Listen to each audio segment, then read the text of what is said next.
Democracy में क्या होता है, सभी को अपने अपने डिसीजन लेने के राइट होते हैं। इंडियंस को मारा पीटा, इंडियंस लीडर को, पॉलिटिकल लीडर्स को अरेस्ट करके जेल में डाल दिया गया, राइट। मूवी को लॉन्च करने से पहले, ठीक है, ऑडियंस को दिखाने से पहले सेंसरशिप में जाती है कि कहीं कोई इसमें कोई ऐसा सीन तो नहीं है जिससे जनता पर इसका बुरा प्रभाव पड़े, है ना, कहीं इसमें कोई ऐसा डायलॉग तो नहीं है जिससे जनता भड़क जाए। इस तरह से सेंसरशिप में पहले वो चीज जाती है। Hello student, welcome back to 24/7। This is Anita Sharma, your history mentor. Student, आज के इस वीडियो में हम बात करने वाले हैं क्लास 12th की हिस्ट्री का, जो सीबीएसई की तरफ से एडिशनल प्रैक्टिस पेपर रिलीज किया गया है। तो आज हम उसको डिस्कस करने वाले हैं। इसमें देखेंगे कि सीबीएसई की तरफ से इस एडिशनल प्रैक्टिस पेपर में कौन कौन से क्वेश्चंस डाले गए हैं और उन क्वेश्चन का आंसर क्या होगा। इन आंसर्स को हम ध्यान से समझेंगे, ठीक है, अपनी अंडरस्टैंडिंग बनाकर चलेंगे। तो ये जो क्वेश्चन पेपर है ना बच्चे, ये एडिशनल जो प्रैक्टिस पेपर आप लोगों के लिए डाला गया है सीबीएसई की तरफ से, ये आपके ना सिर्फ बोर्ड एग्जाम में बल्कि आपके सीयूटी में भी बहुत काम आने वाला है। तो इसमें अब की बात जो लास्ट टाइम से, मतलब लास्ट टाइम तक जो आपके 18 क्वेश्चंस एमसीक्यूज के पूछे जाते, तो इस बार वो इंक्रीज कर देंगे, यानी कि इसमें टोटल जो है वो 21 क्वेश्चंस होंगे, जो आपके बोर्ड एग्जाम प्लस आपके सीयूटी में भी पूछे जा सकते हैं, ठीक है। तो ऐसा भी हो सकता है कि ये इसमें से बहुत सारे क्वेश्चंस जो है आपको एज इट इज देखने को मिले अपने बोर्ड एग्जाम में, ठीक है। इसके एमसीक्यूज काफी सारे जो है वो आपको हो सकता है कि सीयूटी एग्जाम में देखने को मिले। इसलिए ये जो सेशन है, ये वीडियो है, आप लोगों के लिए बहुत ज्यादा इंपॉर्टेंट होने वाली है। वीडियो को लास्ट तक जरूर देखिएगा, ठीक है, और हर एक आंसर की अंडरस्टैंडिंग बहुत अच्छे से लेकर जाइएगा। क्लियर? और अगर आप चैनल पर नए हैं तो चैनल को सब्सक्राइब जरूर कीजिएगा। तो चलिए स्टार्ट करते हैं बिना टाइम वेस्ट किए आज का हमारा ये सेशन। लेकिन सेशन को स्टार्ट करने से पहले आप लोगों के लिए एक बहुत ब्यूटीफुल सा मोटिवेशन कोट है। विकल्प बहुत मिलेंगे, है ना, विकल्प बहुत मिलेंगे रास्ता भटकाने के लिए, संकल्प एक ही काफी है मंजिल को पाने के लिए। आपको बहुत सारे रास्ते मिलेंगे, इस रास्ते पर जाना है, ऐसे कर लूं, ऐसे कर लूं, ऐसे कर लूं, लेकिन नहीं, हमने सिर्फ एक ही टारगेट रखना है और उसी टारगेट को अचीव करने के लिए हमें अपना एफर्ट करना है, ठीक है। चलिए तो स्टार्ट करते हैं आज का हमारा ये सेशन। तो सबसे पहले क्या करते हैं, सबसे पहले हमें जैसे हमारे सामने क्वेश्चन पेपर आता है तो हम क्या करते हैं, सबसे पहले इंस्ट्रक्शंस पढ़ते हैं, और पढ़नी भी चाहिए। बहुत सारे बच्चे जो है इंस्ट्रक्शंस नहीं पढ़ते हैं और फटाफट से लिखना स्टार्ट कर देते हैं, लेकिन इंस्ट्रक्शंस को पढ़ना बच्चे बहुत जरूरी होता है। इससे हमें आइडिया लग जाता है कि हमें किस क्वेश्चन को कितनी वेटेज देनी है और कितना उसकी जो है वो वर्ड लिमिट्स दी हुई है, उसको उतना ही लिखना है। ज्यादा लिखेंगे तो अपना टाइम ही वेस्ट करेंगे। इसलिए इंस्ट्रक्शंस को पढ़ना है कि कौन सा क्वेश्चन कितने मार्क्स का है, कितनी वर्ड लिमिट्स इसमें होनी चाहिए। So each and everything you will मतलब get idea from these instructions, ठीक है। सो क्वेश्चन पेपर, इसमें आपके 5 सेक्शंस दिए होंगे, section A B C D E, right. तो इसमें सेक्शन ए में आपके एमसीक्यूज होंगे जो कि कैरी करेंगे कितना, जो कि कैरी करेंगे आपके 21 मार्क्स, यानी कि हर एक क्वेश्चन जो है वो कैरी करेगा आपका 1 मार्क, ठीक है, 1 मार्क कैरी करेगा। टोटल 21 क्वेश्चन होंगे। सेक्शन बी में हमारे जो है वो शॉर्ट क्वेश्चंस होंगे 22 से लेकर 27 तक, और हर एक क्वेश्चन कैरी करेगा आपका 3 मार्क्स। नेक्स्ट पर अगर हम बात करते हैं क्वेश्चन नंबर 3, सेक्शन 3 की बात करते हैं, तो 28 से लेकर के 30 ये होंगे आपके लॉन्ग क्वेश्चंस, ठीक है। लॉन्ग क्वेश्चन, हर एक क्वेश्चन कैरी करेगा आपके 8 मार्क्स। याद रखना, लॉन्ग क्वेश्चंस में आपके और वाले क्वेश्चंस भी होंगे, तो इसमें से आपको क्या करना है, जो एक अच्छी तरीके से आता है, और में से या तो ऊपर वाला करेंगे या फिर नीचे वाला करेंगे, एक करना है आपको, ठीक है। और इसकी वर्ड्स लिमिट जो दी हुई है वो है आपकी 300 to 350 वर्ड्स। इससे ज्यादा लिखोगे तो टाइम वेस्ट करोगे, थोड़ा सा ऊपर नीचे हो जाए कोई दिक्कत नहीं है, ठीक है। उसके बाद सेक्शन डी में क्या करेंगे, 31 से लेकर 33 ये आपके सोर्स बेस्ड क्वेश्चन होंगे, ठीक है, ये भी बहुत ज्यादा स्कोरिंग होते हैं। सेक्शन सी की अगर हम बात करें, 34 जो है क्वेश्चन नंबर होगा, ये आपका मैप बेस्ड क्वेश्चन होगा, जो कि कैरी करेगा आपके 5 मार्क्स, ठीक है। तो ये इंस्ट्रक्शंस पढ़ने के बाद स्टार्ट करते हैं आज का हमारा ये सिलसिला, ठीक है। तो सेक्शन ए करने वाले हम, ठीक है। सेक्शन ए में हम करेंगे क्या, ऑब्जेक्टिव क्वेश्चंस, ठीक है। तो फर्स्ट क्वेश्चन आपके सामने है, suppose Lalit is one of the key leader of the non cooperation movement 1920-22। देखो क्या करना है, सपोज करना है। अब ये सपोज वाला फंडा कहां से आ गया, देखो सीबीएसई की तरफ से ये पहले ही नोटिफिकेशन या फिर ये पहले ही सूचना दी जा चुकी है कि अब आपकी ना अंडरस्टैंडिंग चेक की जाएगी। अब वो रट्टाफिकेशन वाला मेथड तो चला गया, उसको भूल जाओ, ठीक है, कि पीछे की बैक एक्सरसाइज हमने रोड मेथड से लर्न कर लिया है, ठीक है, रट्टाफिकेशन लगा लिया, उसमें रट्टा मार लिया है, तो इसका मतलब ये कि हमें बहुत अच्छी तरीके से लर्न हो गया है।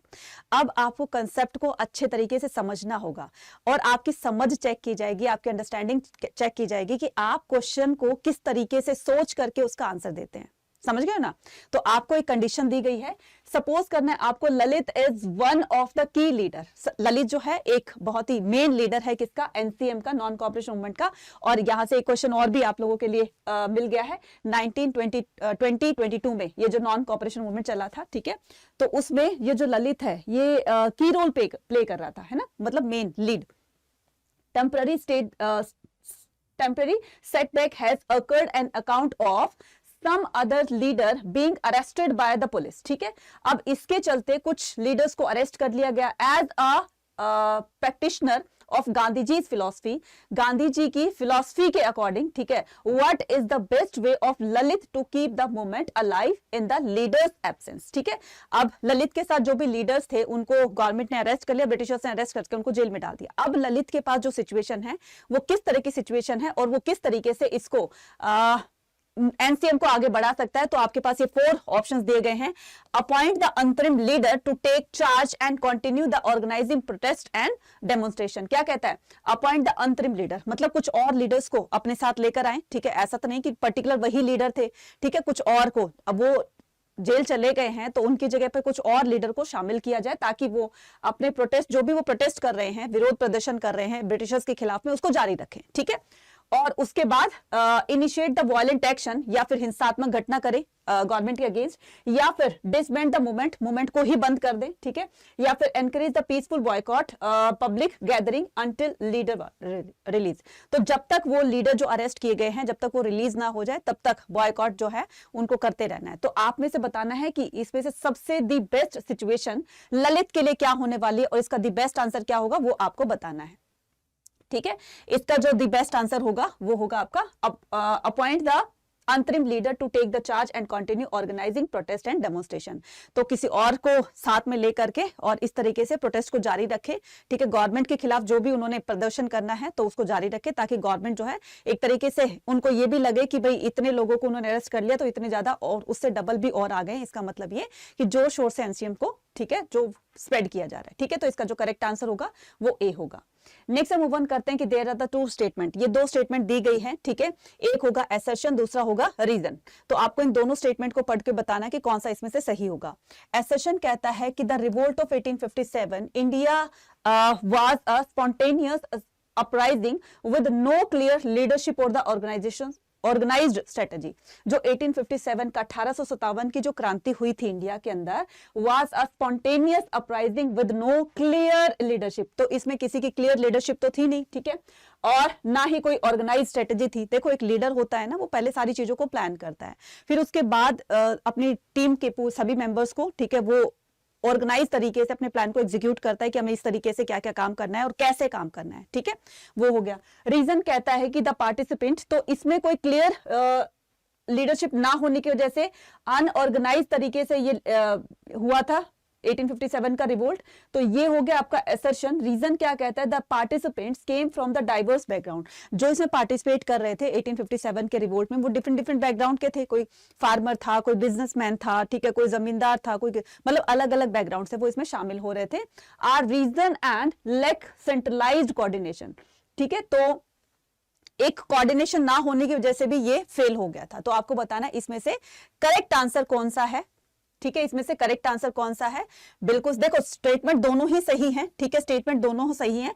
तो both A and R the true and the R correct explanation of A. ठीक है, इसका करेक्ट आंसर होगा सी. राइट, इसका करेक्ट आंसर होगा सी.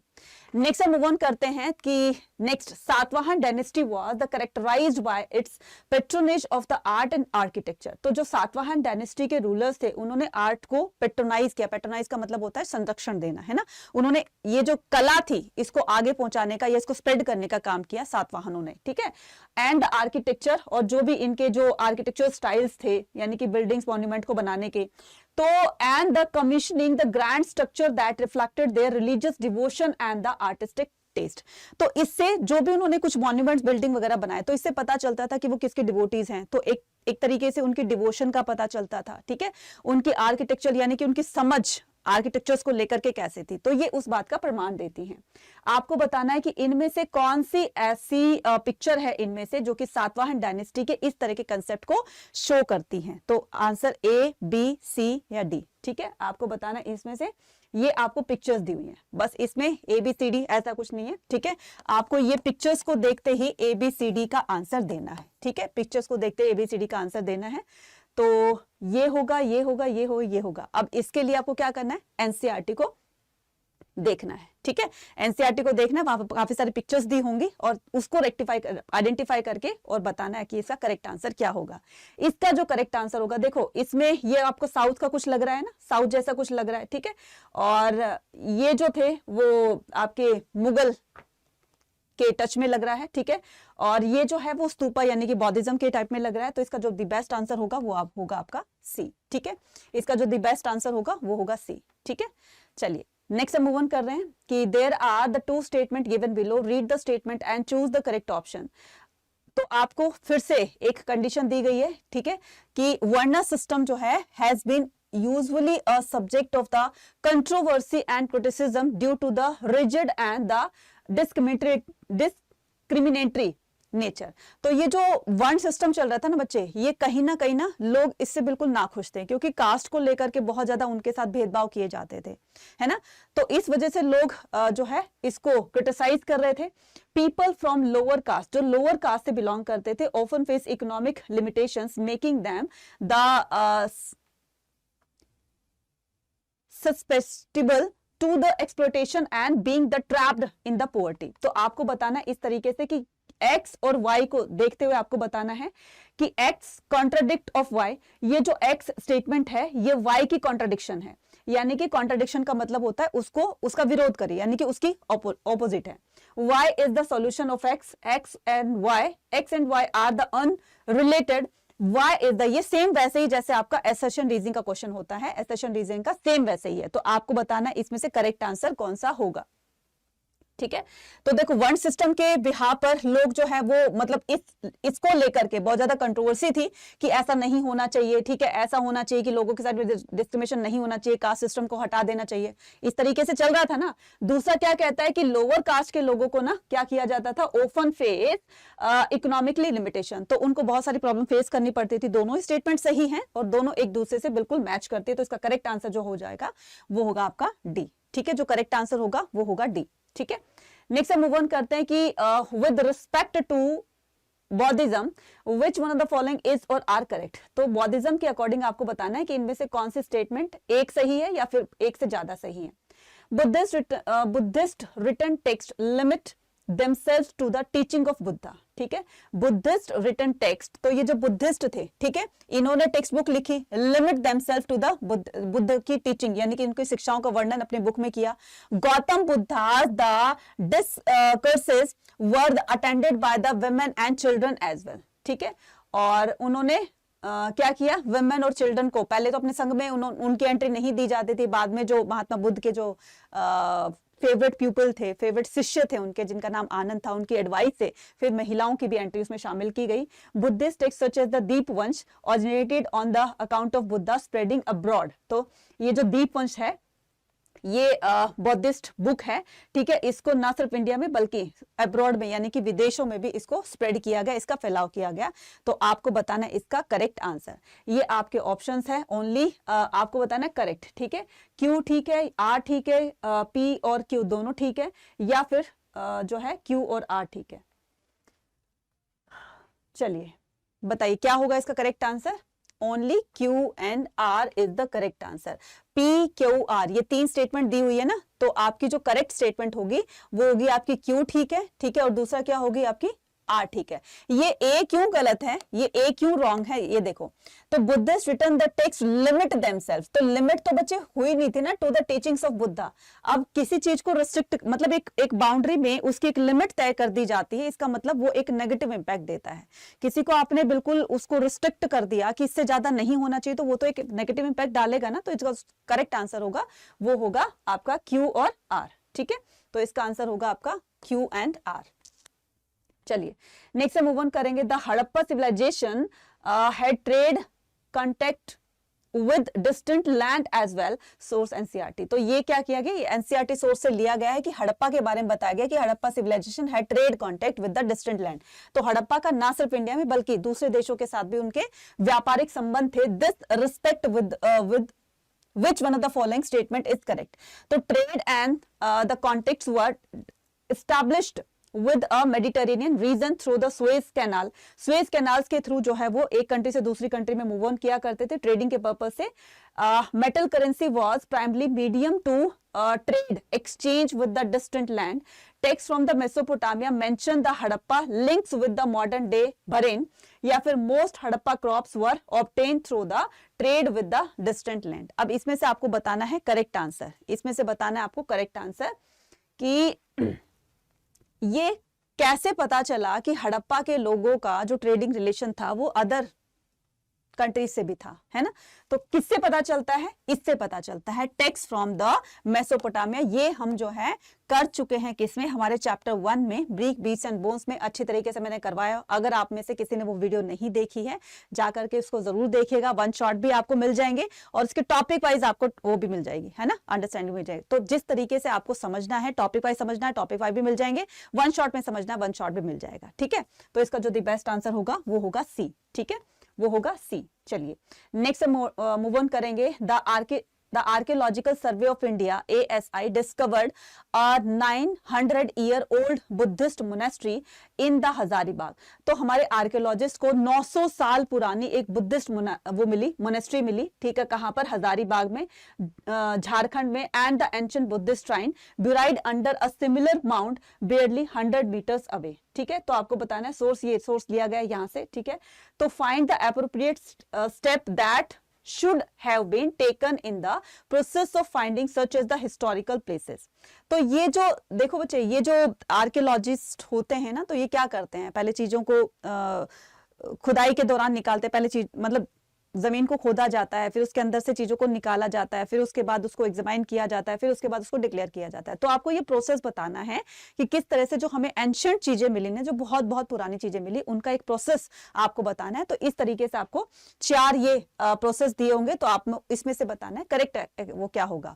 तो सबसे पहले मैंने क्या बताया था, एक्सकवेशन होता है, यानी कि खुदाई होती है, फिर उसके बाद इसकी जांच पड़ताल होती है, फिर उसके बाद इसको डिक्लेयर किया जाता है, डॉक्यूमेंटेशन होती है, फिर इसको प्रिजर्व किया जाता है, फिर इसको संरक्षण दिया जाता है ना, इसको प्रिजर्व करने के लिए, इसको संरक्षण देने के लिए, इसके रख रखाव के लिए फिर आगे बात की जाती है। तो इसका जो बेस्ट आंसर है वो क्या हो जाएगा आपका ए। इजी क्वेश्चन है बहुत, थोड़ी सी बस समझ लगाने की जरूरत होगी आपको, बाकी सब सोल्व हो जाएगा। Given below are some mature Harappan site. आपको ये कुछ हड़प्पा की मैच्योर साइट्स दी गई हैं, आपको बताना है कि इनको करेक्टली मैच करना है, कौन सा इसमें से करेक्टली मैच है, ठीक है। तो इसमें से कौन सा करेक्टली मैच है, तो आपको ये ऑप्शन दिए गए बताना है, ठीक है। तो ये देखो, राखीगढ़ी कहां पर है, राखीगढ़ी तो हमारा कहां पर है, हरियाणा में, ठीक है, इसको हरियाणा में।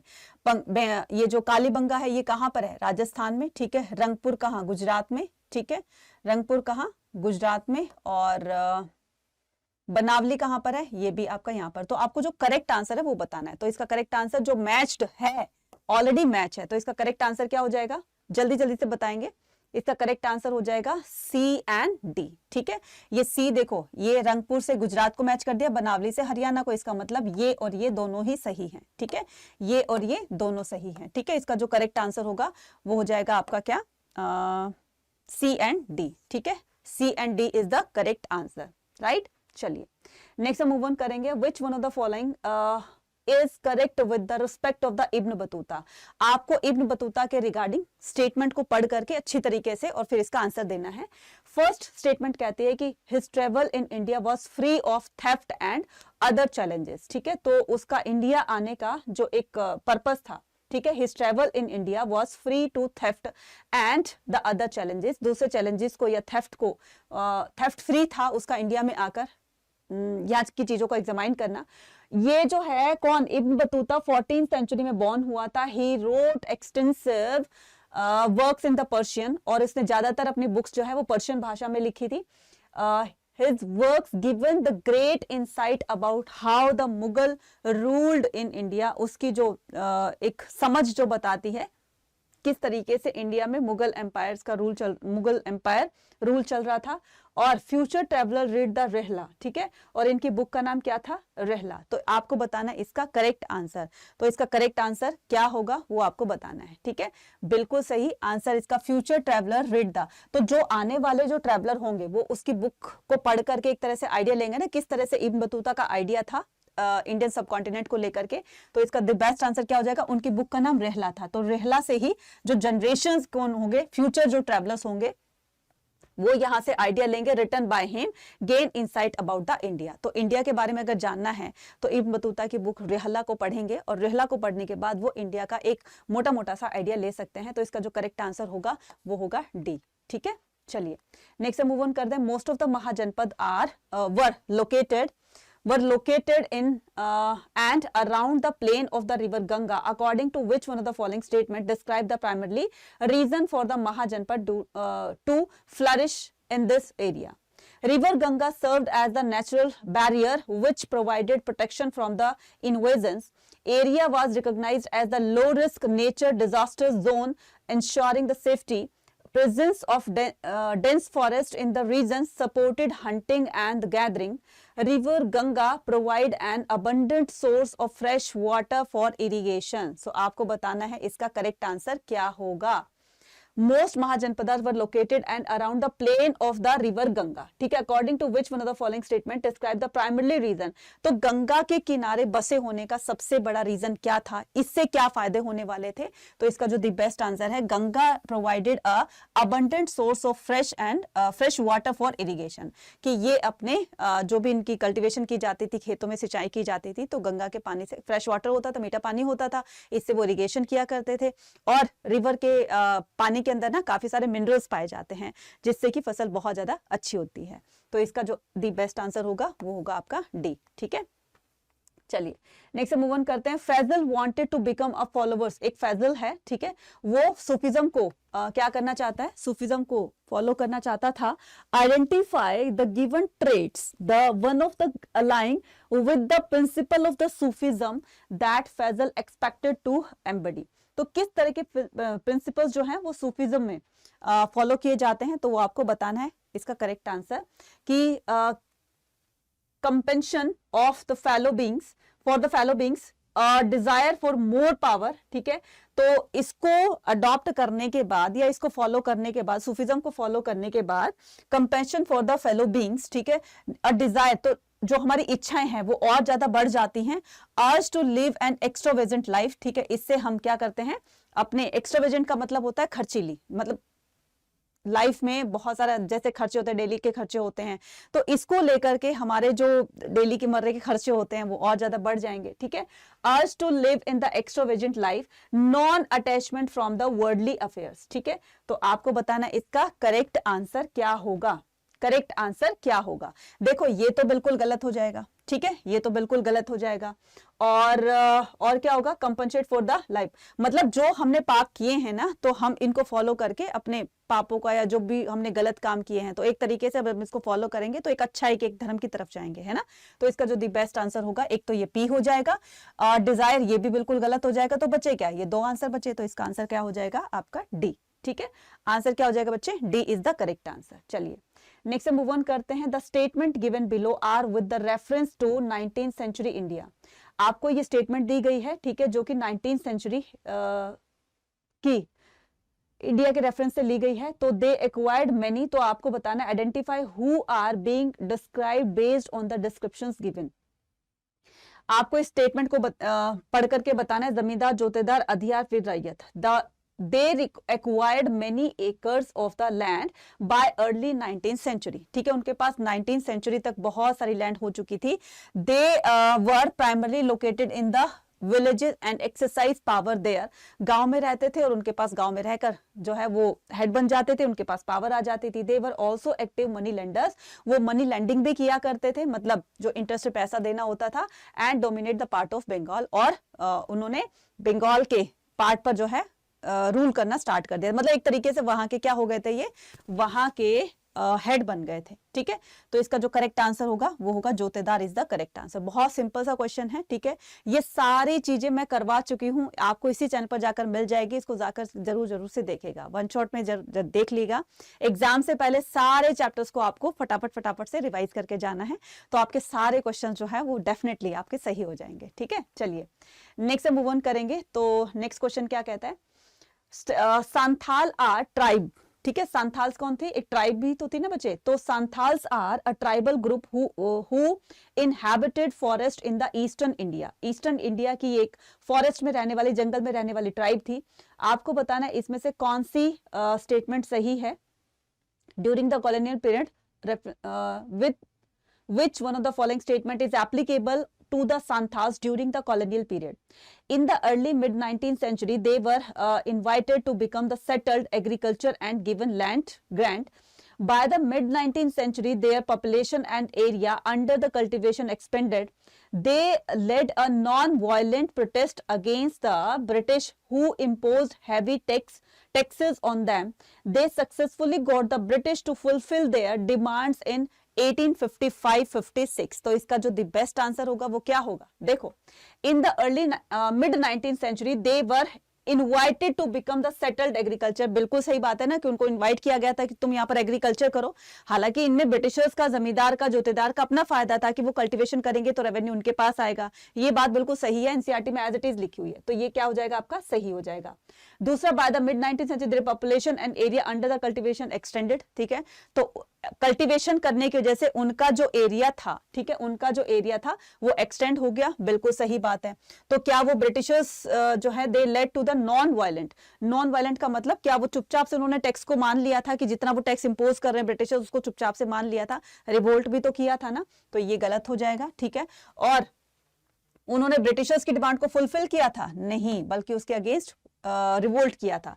इसका जो दी बेस्ट आंसर होगा वो होगा आपका A, that is P and Q is the correct answer. ठीक है, चलिए नेक्स्ट मूव ऑन करेंगे. तो नेक्स्ट क्वेश्चन क्या कहता है? ये रहा नेक्स्ट क्वेश्चन आपके साथ में. ठीक है, तो the 2014 excavated in the Punjab uncovers a death well which was mass grave of the 200 plus individual. DNA analysis identifies the remains of the 1857 soldiers, provide insight to into the event of 1857. आपको बताना है what likely conclusion can be drawn solely from this discovery. आपको बताना इसका correct answer क्या होगा. Right इसका correct answer क्या होगा? तो जल्दी जल्दी से मुझे बताएंगे और जल्दी से आंसर देने की कोशिश करेंगे. क्या होगा इसका करेक्ट आंसर? राइट 2014 एक्सकवेशंस का मतलब होता है खुदाई करना. पंजाब में ये एक्सकवेशंस का काम शुरू हो गया था. Uncovers the death of as well which was a mass grave 200 plus individual. तो कि जो कि 200 प्लस से भी ज्यादा हमें वहां पर माउंट्स मिले, मतलब डेड बॉडीज मिली. डीएनए के अनुसार ये चीजें जो थी, जब उनको टेस्ट किया जाता है तो पता चलता है कि ये 1857 के सोल्जर्स के रिमेन्स है, प्रोवाइडिंग इंसाइट इनटू द. और ये एक तरह से हमें इस बात का प्रमाण देती है कि जब ये 1857 का रिवोल्ट हुआ था तो इतने ज्यादा लोग वहां से मारे गए थे. ठीक है, तो इसका करेक्ट आंसर आपको बताना है क्या होगा. Types of weapons used in the first war of independence. ठीक है, तो आपको बताना है इसका, ये जो करेक्ट आंसर है वो बताना है. What is likely conclusion can be drawn solely from this discovery. अब इस तरह की डिस्कवरी के अकॉर्डिंग बताना है कि ये किससे मैच करती है. देखो, क्रोनोलॉजिकल इवेंट तो इससे तो पता नहीं चलेगा कि कौन सा इवेंट कब हुआ था. उससे तो रिमेन से क्या पता चलेगा? नहीं पता चलेगा. Religious believes in the soldiers, religious का कोई मैटर नहीं है इसके पास में. ठीक है, अब जब वॉर होगा तो वॉर में वेपन्स वगैरह भी तो यूज होंगे ना. द पॉलिटिकल एडमिनिस्ट्रेशन ये भी नहीं होगा. तो आपको इस तरह से एलिमिनेट करते हुए चलना है. डेफिनेटली आपका आंसर बिल्कुल ठीक होगा अगर थोड़ी सी समझ बनाकर चलोगे तो. नेक्स्ट क्वेश्चन कहता है कि which of the following is the reason why travelogues are valuable for historian studying the past. ठीक है, तो आपको बताना है इसका करेक्ट आंसर कि which of the following is the reason why travelogues कौन होते हैं? ट्रैवलर्स जो अपनी बुक लिखते थे ना बच्चे, उसको क्या कहते थे? ट्रैवलॉग्स बोलते थे. ठीक है, तो ये ट्रैवलॉग जो थी वो क्यों ज्यादा हिस्टोरियन के लिए इतनी वैल्यूएबल साबित हुई वो आपको बताना है. Provide a consistent and the unambiguous the interpretation of the event in history. They offer subjective the experiences that provide a human touch into history. They provide a definitive and the unquestionable narrative of the history. They present an idealized and the romanticized version of history. So इसका correct answer क्या होगा? इसका जो correct answer होगा वो होगा दे offer the subjective experience that provide a human touch in history. तो ये जो ट्रैवलॉग है बच्चे, जब वो ट्रैवलर्स आए थे, ठीक है, ऐसा नहीं है कि वो एक ही मतलब हमारे इंडिया में आए थे या इंडिया से बाहर नहीं गए. कंट्री के जो जो ट्रैवलर्स होते हैं वो एक कंट्री से दूसरी कंट्री में जाते रहते थे। इंडिया के ट्रैवलर्स भी गए थे वहां पर, है ना, अलग अलग कंट्री में, तो वहां से एक्सपीरियंस गेन करके आते हैं। जो भी एक्सपीरियंस उन्होंने किया या जो भी बातें उन्होंने वहां पर देखी, वहां पर रहकर जो चीजों को समझा, वो अपनी बुक में लिख देते थे।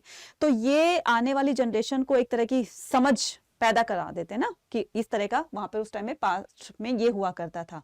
तो इससे हमें हिस्ट्री को जानने में काफी ज्यादा हमें हेल्प मिलती है। तो इसका जो करेक्ट आंसर होगा पॉजिटिवनेस जो है, आपको सेंटेंस के अंदर देखते हैं कि सबसे दी बेस्ट पॉजिटिविटी किस सेंटेंस के अंदर नजर आ रही है, बस उसको टिक कर देना है। ठीक है, चलिए नेक्स्ट मूव ऑन करते हैं। तो नेक्स्ट क्वेश्चन है what is absent in the provided image. इसमें आपको बताना है कि क्या चीज इसमें एब्सेंट है।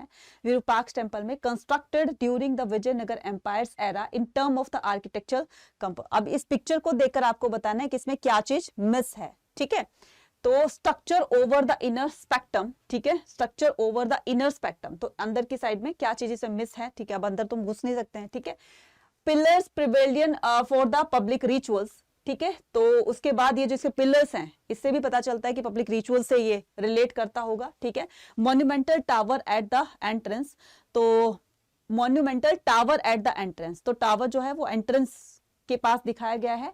The crowning element at the top of the structure, तो इसका करेक्ट आंसर बताना है आपको क्या होगा। देखो ये जो स्ट्रक्चर है बच्चे, ये ऊपर वाला जो टॉप वाला है, इसको क्या बोलते हैं, इसको क्या बोलते हैं, इसको तो शिखर बोलते हैं ना।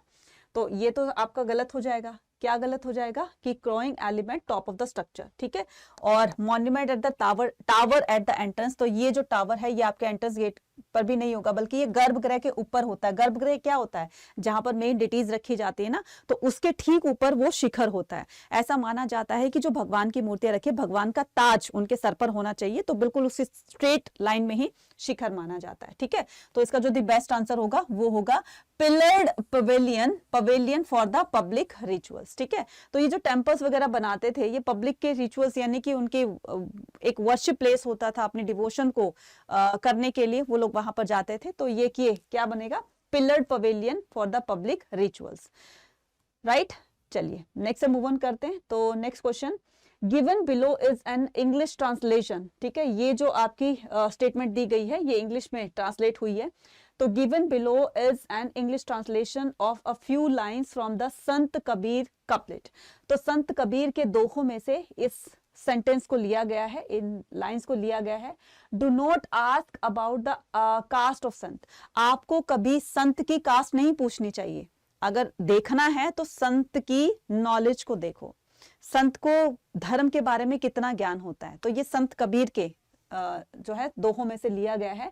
Do not ask about the caste of संत, आस्क अबाउट देयर नॉलेज, उससे उसकी नॉलेज पूछो ना। Evaluate the worth of the soul, let the scabbard be. ठीक है, तो आपको बताना है इसका जो बेस्ट आंसर होगा वो क्या होगा। Promoting the use of the local and the vernacular language, and ending social discrimination among the people, eliminating the gender and economic inequalities, opposing the ideal worship and the ritual and the ritualism।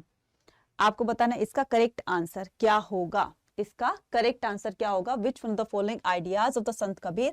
तो इस line को पढ़ करके संत कबीर का किस तरह के idea का पता चलता है। तो किस तरह का आइडिया का पता चलता है, देखो यहाँ पर बताया कि किसी संत की आपको जात नहीं पूछनी है, कास्ट नहीं पूछनी है, उसकी नॉलेज को चेक करना है। ठीक है, तो इसका जो द बेस्ट आंसर होगा, ठीक है, evaluate the worth of the सोड। ठीक है, लेट द स्कैबर्ड बी, तो ending the social discrimination among the people. तो ये जो कास्ट सिस्टम को लेकर के देखो, ये जो है यहां से आपको थोड़ा सा कीवर्ड पकड़ना है। कास्ट यहाँ पर है और जो डिस्क्रिमिनेशन किया जाता था यही तो थी ना, सोशल डिस्क्रिमिनेशन की कास्ट को लेकर के, कौन ऊंची कास्ट है कौन नीची कास्ट है। तो इस तरह की चीजों को वो लोग एंड करना चाहते थे कि तुम क्यों किसी से अपनी कास्ट, मतलब उनकी कास्ट को पूछते हो, तुम उनकी नॉलेज के बेस पर उनको चेक करो ना कि किस तरह की नॉलेज रखता है। तो इस तरह के दो सेंटेंसेस को पढ़कर हमें पता चला कि कबीर के इसके पीछे ना ये कारण थे। तो वो ये बताना चाहते थे कि जो है वो कास्ट सिस्टम नहीं होना चाहिए, तो वो एंड करना चाहते थे इस तरह के सोशल में, जो सोसाइटी में जो डिस्क्रिमिनेशन चल रहा था कास्ट को लेकर के उनको। तो इसका जो द बेस्ट आंसर होगा वो बी होगा। ठीक है, विच one of the following activities would not have occurred near a temple in the Cholas, ठीक है। तो which one of the following activities would not को बताया है ना। इसमें जो चोला एम्पायर्स में जो एक्टिविटीज परफॉर्म की जाती थी टेम्पल्स के अंदर, वो इसमें से एक नहीं थी। Traders involved in trade activity in the market place around, ठीक है। तो मार्केट प्लेस के आसपास ही अपनी ट्रेडिंग एक्टिविटी किया करते थे। Artist engaged in the various form of the music and dance performance. People involved a devotional singing and the chanting of the hymns and the mantras. Soldiers engaged in the military training activities under the guidance of the chief. तो इसका correct answer होगा आपका क्या? नहीं है। नहीं है पूछा है ना, तो मंदिर में इस तरह की वो थोड़ी ना दी जाती है, उनको ट्रेनिंग थोड़ी ना दी जाती है। तो इसका आंसर क्या हो जाएगा? इसका आंसर हो जाएगा डी, ठीक है। चलिए नेक्स्ट आता है, there are the two statement given below, mark assertion and reason, read the statement. तो the constitution assembly comprised a representative from the various regions and the political affiliations. Next कहता है, reason the composition of India constituent assembly was crucial in building in the ground work for a democratic and the inclusive country. तो the constitution assembly comprise the representative from, तो जो constitution assembly बनी थी, तो बच्चे उसमें ना काफी सारे बैकग्राउंड के लोग थे, अलग अलग तरह के लोग होते थे, ठीक है। तो फ्रॉम द वेरियस रीजन, तो रिलीजन, अलग अलग धर्मों के, रीजन के, पॉलिटिकल एफिलिएशंस थे, ठीक है। तो ये इन चीजों से बनी हुई थी। यहाँ के इनके रिप्रेजेंटेटिव्स थे कॉन्स्टिट्यूशन असेंबली में। रीजन कहता है क्यों, the composition of India constitution assembly was crucial in building the ground work. अब देखो तरह तरह के लोग होंगे तो उनकी तरह तरह की डिमांड होगी। जब इस तरह के तरह तरह लोगों को मिला करके एक टीम बनाई जाएगी, तो उन्हीं के प्रोस्पेक्टिव से बहुत सारे ऐसे विचार, बहुत सारे लोगों के फायदे, उनके जो विचार सुन करके एक तरह का कानून बनाया जाएगा, तो वो सभी के लिए बेनिफिशियल होगा। तो इसका जो करेक्ट आंसर है वो आपको बताना है ए, बी, सी या डी में से। Both A and R true and the R is the correct explanation of A, ठीक है। Next, Al-Biruni, a Persian scholar who lived during the 11th century, wrote Kitabul Hind. तो अल-बरूनी की बुक का नाम किताबुल हिंद है, ठीक है, जो कि अल-बरूनी इंडिया रहा था कब? 11th सेंचुरी में, providing a detail account of the social culture and the scientific aspect of the Indian during his visit. Based on his observation and research, which one of the following instances would he not have come across during his time in India? Unique Indian, the cuisine and the culinary practices, Indian system of the trade and commerce during that time, influence of the European colonial power in certain regions, traditional Indian art form and their significance in local culture. तो ये statement पढ़कर, influence of the European colonial power in the certain region, तो इसका जो correct answer होगा वो होगा आपका सी। सी कैसे होगा? अल-बरूनी क्या था? एक पर्शियन स्कॉलर था, ठीक है, जो कि हु लिव्ड ड्यूरिंग द, जो कि 11th सेंचुरी में यहाँ आया था और यहाँ रह करके, इंडिया में रह करके उसने अपनी बुक किताबुल हिंद में इंडिया का सारा एक्सपीरियंस लिखा, ठीक है, प्रोवाइडिंग अ डिटेल, जो कि हमें इंडिया के बारे में सोशल, कल्चर और साइंटिफिक जो है बातें बताता है। तो बेस्ड ऑन द, इन्होंने जो भी ऑब्जर्व किया इंडिया में, तो उनके ऑब्जर्वेशन और रिसर्च को लेकर के किस तरह की समझ रीडर को पता चलती है वो बताना है। मतलब नॉट बताना है कि नहीं, इनमें से एक नहीं है, तो वो नहीं वाला पार्ट बताना है आपको। वो क्या होगा? Influence the Europe. तो यूरोपियन को उन्होंने इन्फ्लुएंस किया था? नहीं बच्चे, ये बिल्कुल सही है, ये बिल्कुल सही है। यूरोपियन को अगर वो इन्फ्लुएंस करता तो पता नहीं आपसे क्या ही हो जाता। तो European colonial power certain the region, तो ये इसका गोल नहीं था और नहीं पूछा है, तो इसका बेस्ट आंसर हो जाएगा सी, ठीक है। चलिए, read the lines given below, the Gandhi ji speech at the Banaras Hindu University 1916। तो 1916 में गांधी जी को बनारस हिंदू यूनिवर्सिटी के ओपनिंग के लिए जो इनके पास इनविटेशन आया था, और जब वो वहां गए थे 1916 में इनके ओपनिंग के लिए, तो वहां पर एक पब्लिक स्पीच देते हैं ना, उनकी फर्स्ट पब्लिक अपीयरेंस ही वहीं पर देखी जाती है। तो गांधी जी की स्टेटमेंट थी कि I compared with the richly bedecked noblemen and the millions of the poor people, and I feel like the saying of these noblemen, there is the no salvation for India unless you strip yourself of this jewelry and hold in its the trust of your countryman in India। Source है ये गांधी जी से, गांधी जी सेवाश्रम से ली गई है ये। What message was conveyed by the Gandhi ji through the statement, तो आपको बताना है इस मैसेज से गांधी जी किस तरह की स्टेटमेंट देना चाहते थे। ठीक है, तो एक तरीके से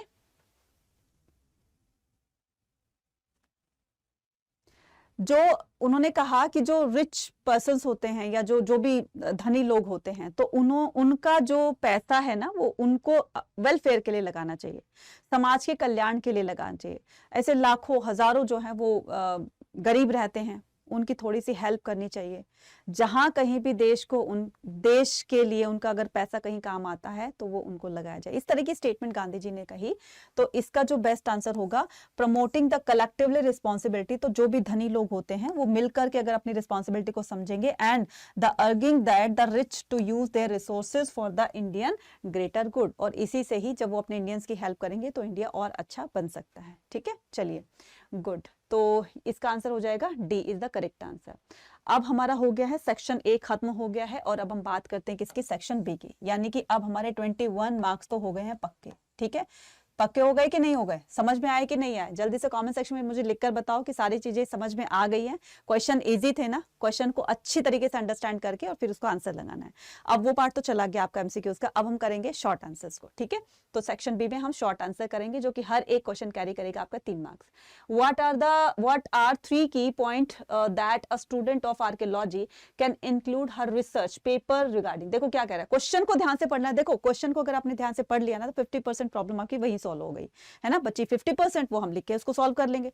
तो देखो अब क्या कह रहा है कि व्हाट आर द 3 की पॉइंट, तो वो 3 की पॉइंट लिखने हैं that a student of archaeology can include. मान लो आप एक स्टूडेंट हो आर्कियोलॉजी के, ठीक है, अब वो 3 पॉइंट आपको मेंशन करने अपने आंसर में, that can include her research paper regarding the possible use of the ancient seals, यानी कि मोहरे जो हड़प्पा सिविलाइजेशन पाई, तो उन सील्स के ऊपर आपको ऐसी 3 चीजें लिखनी है कि सील्स से उनको क्या हेल्प मिली, उस एंशिएंट टाइम को जानने के लिए उनको कितना उससे फायदा हुआ, वो सारे 3 पॉइंट लिख देने।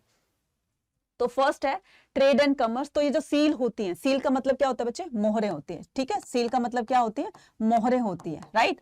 तो ट्रेड एंड कॉमर्स में क्या होते हैं, सील्स काम आते हैं। Seals were likely used to marker of the ownership. तो ये जो सील होती है ना बच्चे, इस तरह की सील होती थी। ठीक है, तो सील में ये कुछ लिखा होता था, यहाँ पर उसका जो ऑनर होता था उसका डेजिग्नेशन, उसका नाम लिखा होता था। तो इससे पता चलता है कि वो लोग क्या करते थे, इसको ट्रेडिंग के लिए यूज किया करते थे। ठीक है, और उसमें एंशिएंट अथॉरिटी जो ऑनरशिप होती थी, एंशिएंट अथॉरिटी होती थी, तो उसका भी पता चल जाता था। लेकिन जो एंशिएंट हिस्ट्री की हम बात करें किसकी, हड़प्पा सिविलाइजेशन की, तो उसका जो कंटेंट था वो आज तक डिसाइफर नहीं किया जा सका। लेकिन ये बात तो तय है कि सील्स जो है, मोहरे जो है, वो ट्रेडिंग के लिए यूज किया करते थे। ठीक है, तो administrative and the bureaucratic purpose, तो ब्यूरोक्रेटिक पर्पस मतलब एक सीक्रेट तरीके से। अब जब मैंने इसको चैप्टर को करवाया था तो मैंने आपको सील्स और सीलिंग दोनों में बताया था ना कि जो सेंडर होता है वो इस तरीके से करता है कि उसको सील कर देता है, मतलब सीलिंग के उससे उसको वहां तक उसको सेंड करता है। तो ये जो बैग होता था जिसमें ये सील्स, मोहरे, कोई भी वैल्यूएबल आइटम यहाँ पर रखा जाता था, तो इसका जो माउथ होता है ना, उसको गीली मिट्टी से क्या करते थे, उसको गीली मिट्टी से रैप कर दिया करते थे। रैप करने के बाद उसके गीली मिट्टी का लेप चढ़ा दिया करते थे उसके माउथ पर, है ना, और फिर उस पे अपनी स्टैंप यहाँ पर लगा दिया करते थे। फिर इसको सन ड्राइड किया जाता था, है ना, इसको धूप में सुखाया जाता था। धूप में सुखाने के बाद जब ये सूख जाता था तब वो किसी अपने वेल विशर को दे करके और पर्टिकुलर उस जहां पर उसको पहुंचाना होता था उसको देता था। तो ये ट्रस्ट वर्दी होता था, ट्रस्ट के बेस पर ही इनका जो है व्यापार चला करता था। तो ये सारा का सारा ब्यूरोक्रेटिक हो गया। सिंबलिज्म एंड द आइडेंटिफाई, ठीक है, आइडेंटिटी, द वेरियस मोटिव। तो ये जो सील होती थी ना, इसमें मोटिव क्या होता है बच्चे, एक तरह का एनिमल होता है। ठीक है, motive, pattern and the inscriptions. तो ये जो सील पर बहुत तरीके के एनिमल्स छपे होते थे, इनका लिखने का तरीका क्या होता था, जैसे सेंडर का नेम और यहाँ पर ये लिखा होता था, है ना। और inscriptions found that the seal contributing to culture and the social identity expression with the Harappa society। और इन सील से ही पता चलता था कि हड़प्पा के लोग किस तरह से व्यापार करते थे, किस तरह की एक समझ रखते थे। तो ये समझ जो है, ये सील और सीलिंग वाला कंसेप्ट बताया, तो ये उनकी अपनी समझ होती थी।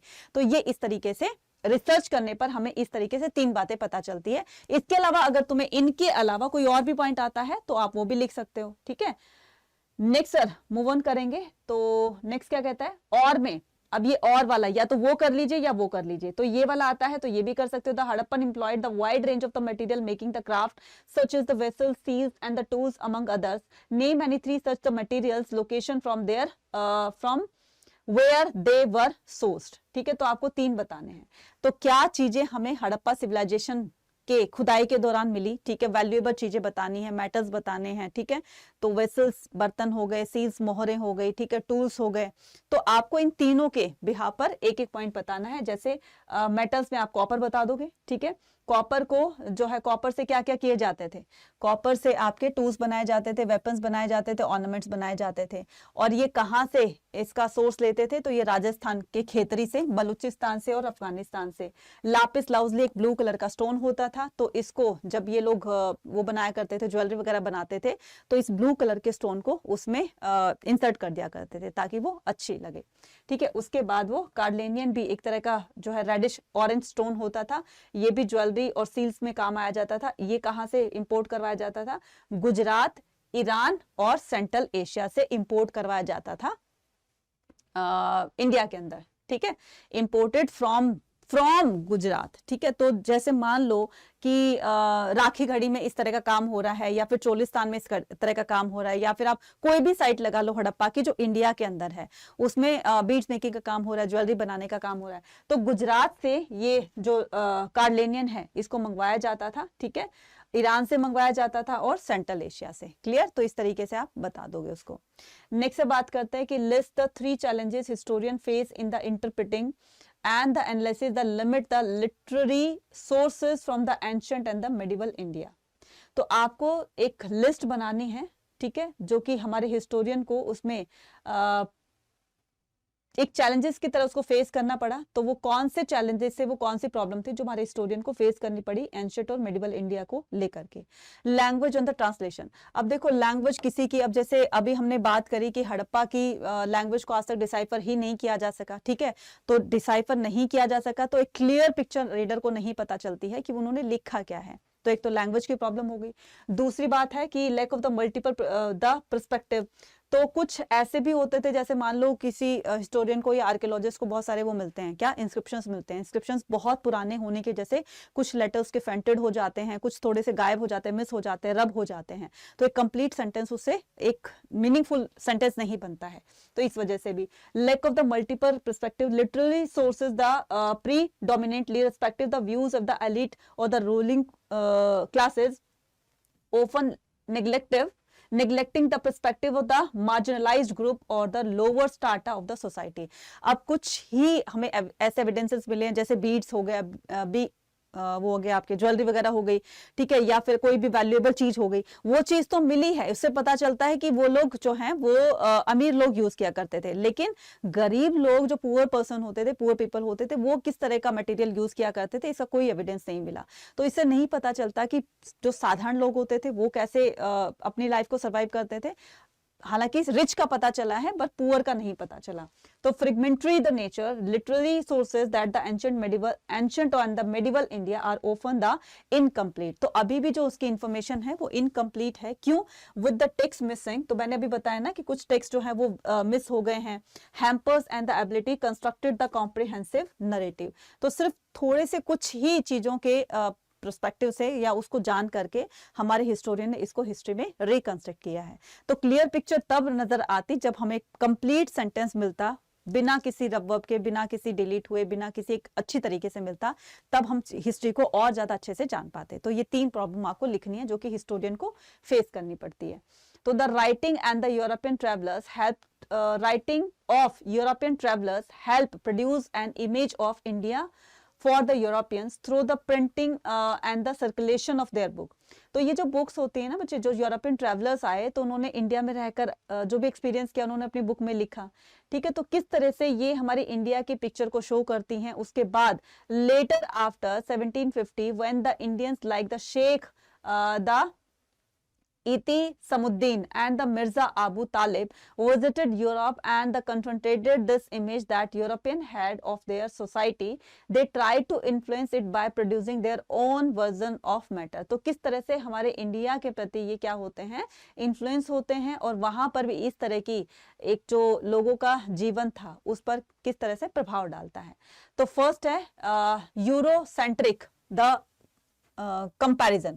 यूरोसेंट्रिक, अब देखो कोई भी बुक हो गई, ठीक है, अब मान लो इंडिया के बारे में तो हम जानते हैं, अब मान लो हमें यूएस की मिल जाती है या चाइना की मिल जाती है, जापान की मिल जाती है हिस्ट्री उसकी जानने के लिए, तो फिर हम उससे अपनी हिस्ट्री को कंपेयर करते हैं ना. चलो वो तो चलो हिस्ट्री है, हमारे अंदर क्या एबिलिटीज हैं, क्या डिसेबिलिटीज हैं, वो हम ही जानते हैं. जब हम दूसरों के गुणों को, अवगुणों को देखते हैं तो फिर हम उससे अपने आप को कंपेयर करते हैं, है ना. तो इसी तरीके से बुक्स होती थी. तो बुक्स में सबसे पहले आता है कि यूरोसेंट्रिक कंपैरिजन. तो हमारी इंडिया की बुक को और उनकी बुक से क्या किया गया, कंपैरिजन किया गया. European traveller from often compared India to Europe using the European. तो इंडिया में जब वो आए तो उन्होंने जो उससे पहले की जो बुक थी तो उसको कंपेयर किया कि क्या ये बातें उसमें सही लिखी हुई हैं. कोई भी ट्रैवलर कहीं भी जाएगा तो पहले उस कंट्री के बारे में थोड़ा बहुत तो जानेगा ना. कोई इंडिया आता है, क्यों आएगा वो इंडिया, कहीं ना कहीं से तो उन्होंने इस इंडिया के बारे में सुना होगा, इतनी अच्छी अच्छी बातें सुनी होगी जिसके प्रति वो अट्रैक्ट होता है, उसका मन करता है कि भाई इंडिया जाकर वहाँ का कल्चर देखूं, वहाँ के लोगों को देखूं, है ना. तो कहीं ना कहीं तो वो पहले इंफॉर्मेशन लेता है, तो वो कंपैरिजन करते हैं कि क्या ये बात सही है. दूसरे पर आते हैं limit the perspective. European traveller typically had limited the exposure to various region. तो बहुत सारे ऐसे रीजंस होते हैं, कम्युनिटीज होती है, लैंग्वेजेस होती है within India. Their observation were often. ये क्या कह रहा है, लिमिटेड द पर्सपेक्टिव्स. तो लिमिटेड पर्सपेक्टिव का मतलब होता है कुछ चीजों की लिमिटेशंस, कुछ चीजों के दायरे फिक्स कर दिए गए थे कि भाई उससे बाहर कुछ नहीं होगा. कि European traveller typically had limited the exposure to the various region. तो उनको ठीक है, बहुत सारे रीजन मिले, बहुत सारे एरियाज मिले, बहुत सारी ऐसी जगह पर गए वो जहां से उन्होंने एक्सपीरियंस को गेन किया, बहुत सारी कम्युनिटीज को जो है वो जाना, लैंग्वेजेस को जाना इंडिया के अंदर. उनकी जो ऑब्जर्वेशन थी were often based on the brief visit of the और the encounter with the select individual. तो पर्टिकुलर अगर मान लो वो साउथ इंडिया में जाते हैं तो साउथ इंडिया के लोगों का रहन सहन, खान पान ये जो अलग होगा कंपैरेटिव टू नॉर्थ इंडिया के. तो अलग अलग रीजन्स में जाकर के वो अलग अलग तरह के एक्सपीरियंस को गेन करते हैं, ठीक है. उसके बाद कल्चर मिसअंडरस्टैंडिंग. तो कल्चर मिसअंडरस्टैंडिंग में सबसे बड़ी प्रॉब्लम होती है कि इंडिया में किसी एक गॉड या गॉडेस को वर्शिप नहीं किया जाता था, अलग अलग गॉड गॉडेस मतलब गॉड और गॉडेस को वर्शिप किया जाता है. आज भी किया जाता था, पहले भी किया जाता था. तो पर्टिकुलर एक गॉड होता तो उससे पता चलता है कि इंडिया के लोग इस पर्टिकुलर गॉड को वर्शिप करते हैं. लेकिन इतने तरह के लोग, इतने तरह के गॉड गॉडेस हैं, देवी देवता हैं, तो ये भी उनकी जो है वो अंडरस्टैंडिंग यहाँ पर भी थोड़ी सी मिसअंडरस्टैंडिंग हो जाती है कल्चर को समझने में, ठीक है. नेक्स्ट करते हैं question number 25. The characteristics features of the Vijayanagara kingdom can be discovered from the temples constructed during their time. हमें विजयनगर के जो टेम्पल बने हुए ना बच्चे, उन टेम्पल के स्ट्रक्चर्स को बने हुए देखकर या उसको टेम्पल को देखकर हमें राजाओं की समझ का पता चलता है, राजाओं ने किस तरीके से टेम्पल को बनाने में अपनी एक सूझबूझ का प्रमाण दिया है. तो विजयनगर में जो भी विजयनगर किंगडम में can observe the from the temple structure during that time substantiate with the example. तो आपको विद एग्जाम्पल्स बताना है. Economy of the time. अब उस टाइम की बात करें तो उस टाइम में राजाओं के पास बहुत सारा धन होता था, तभी तो इतने बड़े बड़े उन्होंने टेम्पल्स बनवाए ना, बहुत सारा पैसा होता था वो, ठीक है. पैसों के बेस पर उन्होंने इतने इतने बड़े बड़े टेम्पल्स को कंस्ट्रक्ट करवाया, राइट. तो पहला क्या हो जाएगा, economy of the life. Rulers endured the temples with the extensive land grant wealth and the resources. तो राजाओं के पास अगर बहुत सारा बड़ा एरिया है तो बड़े एरिया में बड़ा बड़ा सा टेम्पल बनाएगा. अब जैसे मान लो किसी के घर की जमीन जो है वो बहुत बड़ी है तो वो उसमें बड़ा घर बनाएगा, छोटी है तो बेचारा छोटा बनाएगा. ऐसे ही राजाओं के पास जितना बड़ा एरिया होता था तो टेम्पल्स को वो लैंड ग्रांट कर दिया करता था, जिसके बिहाफ पर बड़े बड़े टेम्पल कंस्ट्रक्ट करवाए जाते थे. दूसरा आता है इंट्रिकेट द स्कल्पचर्स, ठीक है. इंट्रिकेट स्कल्पचर्स का मतलब होता है जो उसमें मूर्तियां रखी जाती है, वो भी बहुत सारी मूर्तियां रखी जाती थी और बहुत ही सुंदर खूबसूरत तरीके से उसको बनाया जाता था, ठीक है. तो गॉड हो गए, गॉडेसेस हो गए, मैथोलॉजिकल हो गए, sense and the figures from everyday life, right? The sculptures showcase the high level the artist है. अब ये जो sculptures बनाए गए, पत्थर की मूर्तियां बनाई गई, तो ये आर्टिस्ट की जो आर्ट है उसको दर्शाती है. किस तरीके से चित्रकार ने या किस तरीके से एक जो मूर्तिकार है उसने ये मूर्ति को बनाया, डिजाइन किया, उसकी किस बारीकी से उसको ब्यूटीफाई किया गया है, वो सारी चीजें चित्रकार के बारे में पता चलती है या फिर आर्टिशियंस के बारे में पता चलती है. Ornate the gopurams. गोपुरम्स क्या होते हैं बच्चे? गोपुरम्स होते हैं कि टेम्पल में जब हम एंटर करते हैं तो उसका जो एंट्रेंस गेट होता है ना, तो उसको क्या कहा जाता है? उस एंट्रेंस गेट को कहा जाता है गोपुरम. ठीक है, उस एंट्रेंस गेट को क्या कहा जाता है? गोपुरम कहा जाता है. ठीक है, तो ये जो गोपुरम होते थे ये जितने बड़े और जितने सुंदर बने होंगे ना, तो उस टेम्पल की ब्यूटी को वहां से ही एक तरीके से अंदाजा लगा लिया जाता था कि ये बहुत सुंदर टेम्पल होगा. जिसका गेट इतना सुंदर है तो वो अंदर से कितना सुंदर होगा. जिस भी राजा ने इसका गोपुरम बनवाया है तो उसके पास कितना पैसा होगा, कितनी जमीन होगी जो इतना बड़ा उन्होंने गोपुरम बनवाया. तो बस इस तरीके से आपको पॉइंट्स लिख देने हैं. ठीक है, चलिए नेक्स्ट मूव ऑन करते हैं. Question number 26. assesses the impact of the British introduced the permanent settlement. तो ब्रिटिशर्स ने क्या किया था? परमानेंट सेटलमेंट को लागू कर दिया था 1793 में. ये भी बताना है. तो बता सकते हो अपने आंसर में कि किसने लागू किया, तो आपको बता देना है लॉर्ड कॉर्नवालिस ने. ठीक है, लॉर्ड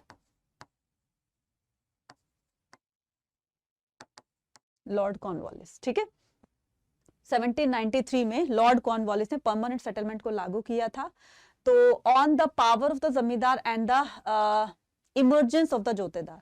तो इसमें जमींदार की पावर को तो रिस्ट्रिक्ट कर दिया गया था, उसकी धीरे धीरे पावर सारी छीन ली गई थी. ठीक है, जब पावर छीन ली, उनके पास पैसा नहीं रहा, उनके आर्मी को डिस्बैंड कर दिया, तो इस तरह से वो लॉस में आने लगे. तो वो गांव छोड़कर जाने लगे. गांव छोड़कर जब वो चले गए तो गांव खाली हो गया. फिर उनको रिप्लेस किसने किया? गांव में आकर कौन बसने लग गए थे? जोतेदार बसने लग गए थे. ये सारी कहानी आपको इसमें लिखनी है. High and the inflexible revenue demand imposed by the Britishers placed a heavy burden on the जमींदार. जमींदार के ऊपर इतनी भारी रिस्पॉन्सिबिलिटी उनके ऊपर सौंप दी गई कि इन्होंने क्या कहा? जमींदार को, जब वो बंगाल में आए थे तो जमींदार को इन्होंने मीडिएटर बनाया. किसका मीडिएटर बनाया? कि तुम लोग ना, जमींदार से बोला कि तुम फार्मर से क्या करोगे? रेवेन्यू कलेक्ट करोगे. ठीक है, रेवेन्यू कलेक्ट करके, फार्मर से कलेक्ट करके जमींदार के पास आएगा और जमींदार कलेक्ट करके और किसको देगा? ईस्ट इंडिया कंपनी को कलेक्शन देगा. ठीक है, और अगर तुमने, जमींदार ने अगर अपना काम ठीक से नहीं किया, रेवेन्यू टाइम पर हमें नहीं दिया, डिपॉजिट नहीं किया, तो उसकी जो प्रॉपर्टी होती थी उसको ऑक्शन में डाल दिया जाता था. ठीक है, उससे जो भी उनका नुकसान हुआ है तो उसकी जमीन को बेच करके वो अपना नुकसान की भरपाई कर लिया करते थे. अब ठीक है, यहाँ तक तो ठीक थी. फिर उसके ऊपर सनसेट लॉ लगा दिया गया. ठीक है, सनसेट लॉ भी बहुत बार क्वेश्चन आता है. सनसेट लॉ होता है कि एक पर्टिकुलर डेट फिक्स कर दी जाती थी, है ना. एक पर्टिकुलर डेट फिक्स की जाती थी. मान लो जो है उन्होंने फिक्स डेट कर दी किसकी, कि आपको 10th लगा लो या फिर 31 दिसंबर लगा लो. ठीक है, 31 दिसंबर तक आपको जो है पूरे साल का रेवेन्यू कलेक्ट करके, ठीक है, मैंने ईयरली बताया, हो सकता है मंथली हो, तो आपको जो है वो क्या करना है? 31 तक हमें ये आपको देना ही देना है. क्या? रेवेन्यू कलेक्ट करके. अगर रेवेन्यू इस टाइम तक, इस डे तक नहीं दिया, और वो भी सनसेट होने से पहले पहले, ठीक है, वो भी सनसेट होने से पहले पहले, सूर्य अस्त होने से पहले पहले अगर तुमने ये रेवेन्यू कलेक्ट करके हमें दे दिया, डिपॉजिट कर दिया, तो तुम्हारी जमीनों को नीलाम नहीं किया जाएगा. अगर नहीं किया तो तुम्हारी जमीन को बेच करके और इस तरीके से हम अपने नुकसान की भरपाई करेंगे. तो जितना हमारा नुकसान हुआ उतना हम ले लेंगे, बाकी वो तुम्हारा होगा. क्लियर? तो इस तरीके से क्या किया गया था? उन पर रिस्ट्रिक्ट कर दिया गया था, मतलब उन पर हैवी जो भी चार्जेस थे वो इम्पोज कर दिए गए थे. Leading many of them faces the financial difficulty. उनमें से बहुत सारे लोग ऐसे थे, जमींदार ऐसे थे जो इस तरह की जो है डिफिकल्टीज को फेस नहीं कर रहे थे, डेप्ट में आ गए थे, उनके ऊपर भी कर्जा चढ़ गया था. फार्मर्स भी होते थे तो फार्मर्स उनको पे नहीं करते थे. क्यों? क्योंकि कई बार फसल खराब हो जाती थी जिसकी वजह से पे नहीं कर पाते थे. तो बहुत तरह की ऐसी प्रॉब्लम्स थी जिसकी वजह से जमींदार उनको पे नहीं कर पाता था और वो गांव छोड़ करके सिटीज, टाउन्स की तरफ जाने लगे. अब उनको रिप्लेस करते हैं कौन? जोतेदार करते हैं. ठीक है, जोतेदार करते हैं. Jotedar gain control over the land and by the paying of the जमींदार debts or the acquiring their property. This resulted the, कई बार ऐसे भी होता था कि जमींदार की प्रॉपर्टी जब ऑक्शन में डाली जाती थी तो ये जोतेदार वगैरह भी आते थे, है ना, क्योंकि इनके पास पैसा बहुत होता था. जोतेदार कौन होते थे बच्चे? जोतेदार होते थे रिच पीजेंट्स. कौन होते थे ये? Rich peasants.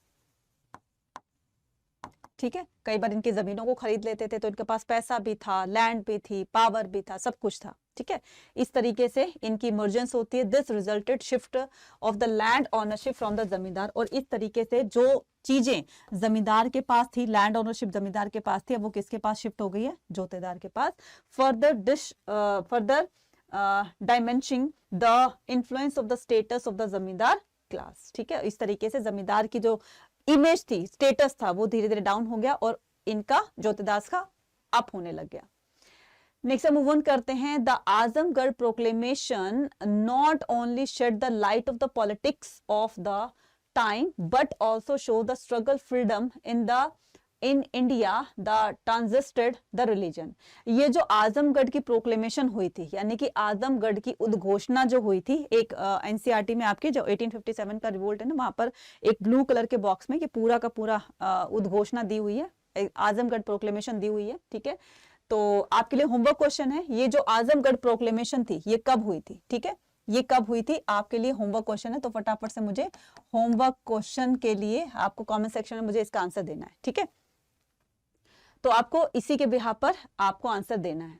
ठीक है, तो कॉल फॉर द यूनिटी, तो ये जो उद्घोषणा थी बच्चे, ठीक है, ये क्वेश्चन क्या कह रहा है, एक तरह से प्रकाशित करती है किस चीज को, एक तरीके से रीडर को समझाने की कोशिश कर रही है कि उस टाइम में पॉलिटिक्स कैसी थी। ठीक है, राजनीति कैसी थी उस टाइम की, बट ऑल्सो ना सिर्फ ये हमें बताती है बल्कि हमने किस तरह से अपने इंडिया में स्ट्रगल स्टार्ट किया अंग्रेजों के खिलाफ, है ना, तो वो बताना है।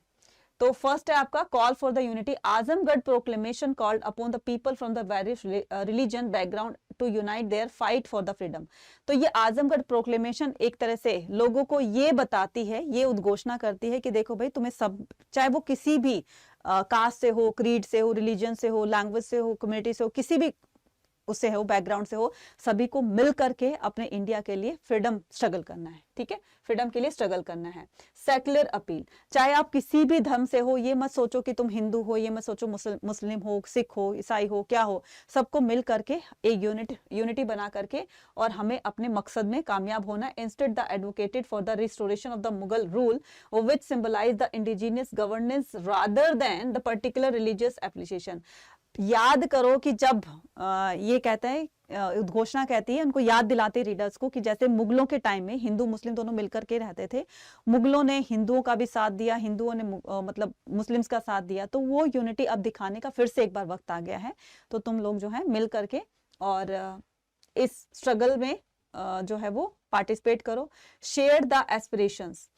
Azamgarh proclamation reflected the shared aspirations for the independence among the diverse religion community in India. ठीक है, so it highlighted the, तो ये शो करती है कि देखो अलग अलग होते हुए भी हम किस तरह से यूनाइट होकर के अंग्रेजों के खिलाफ लड़ रहे हैं और अपने इंडिया को फ्री कराना चाहते हैं।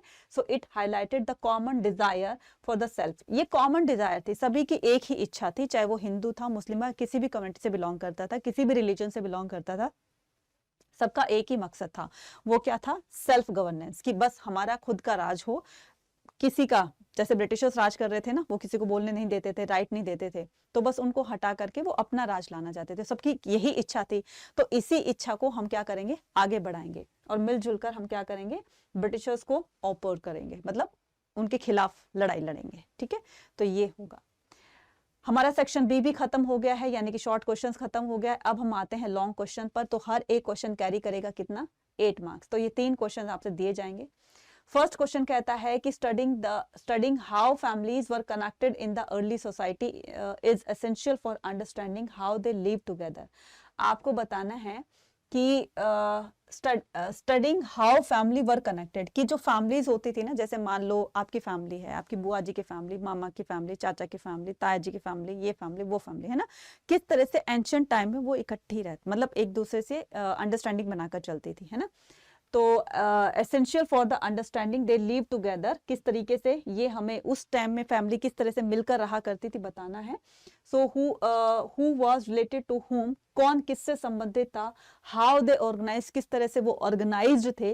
Their daily life such the statement. ठीक है, जस्टिफाई द स्टेटमेंट। तो आपको बताना है इसकी स्टेटमेंट, आपको बस उसको डिफाइन करना है।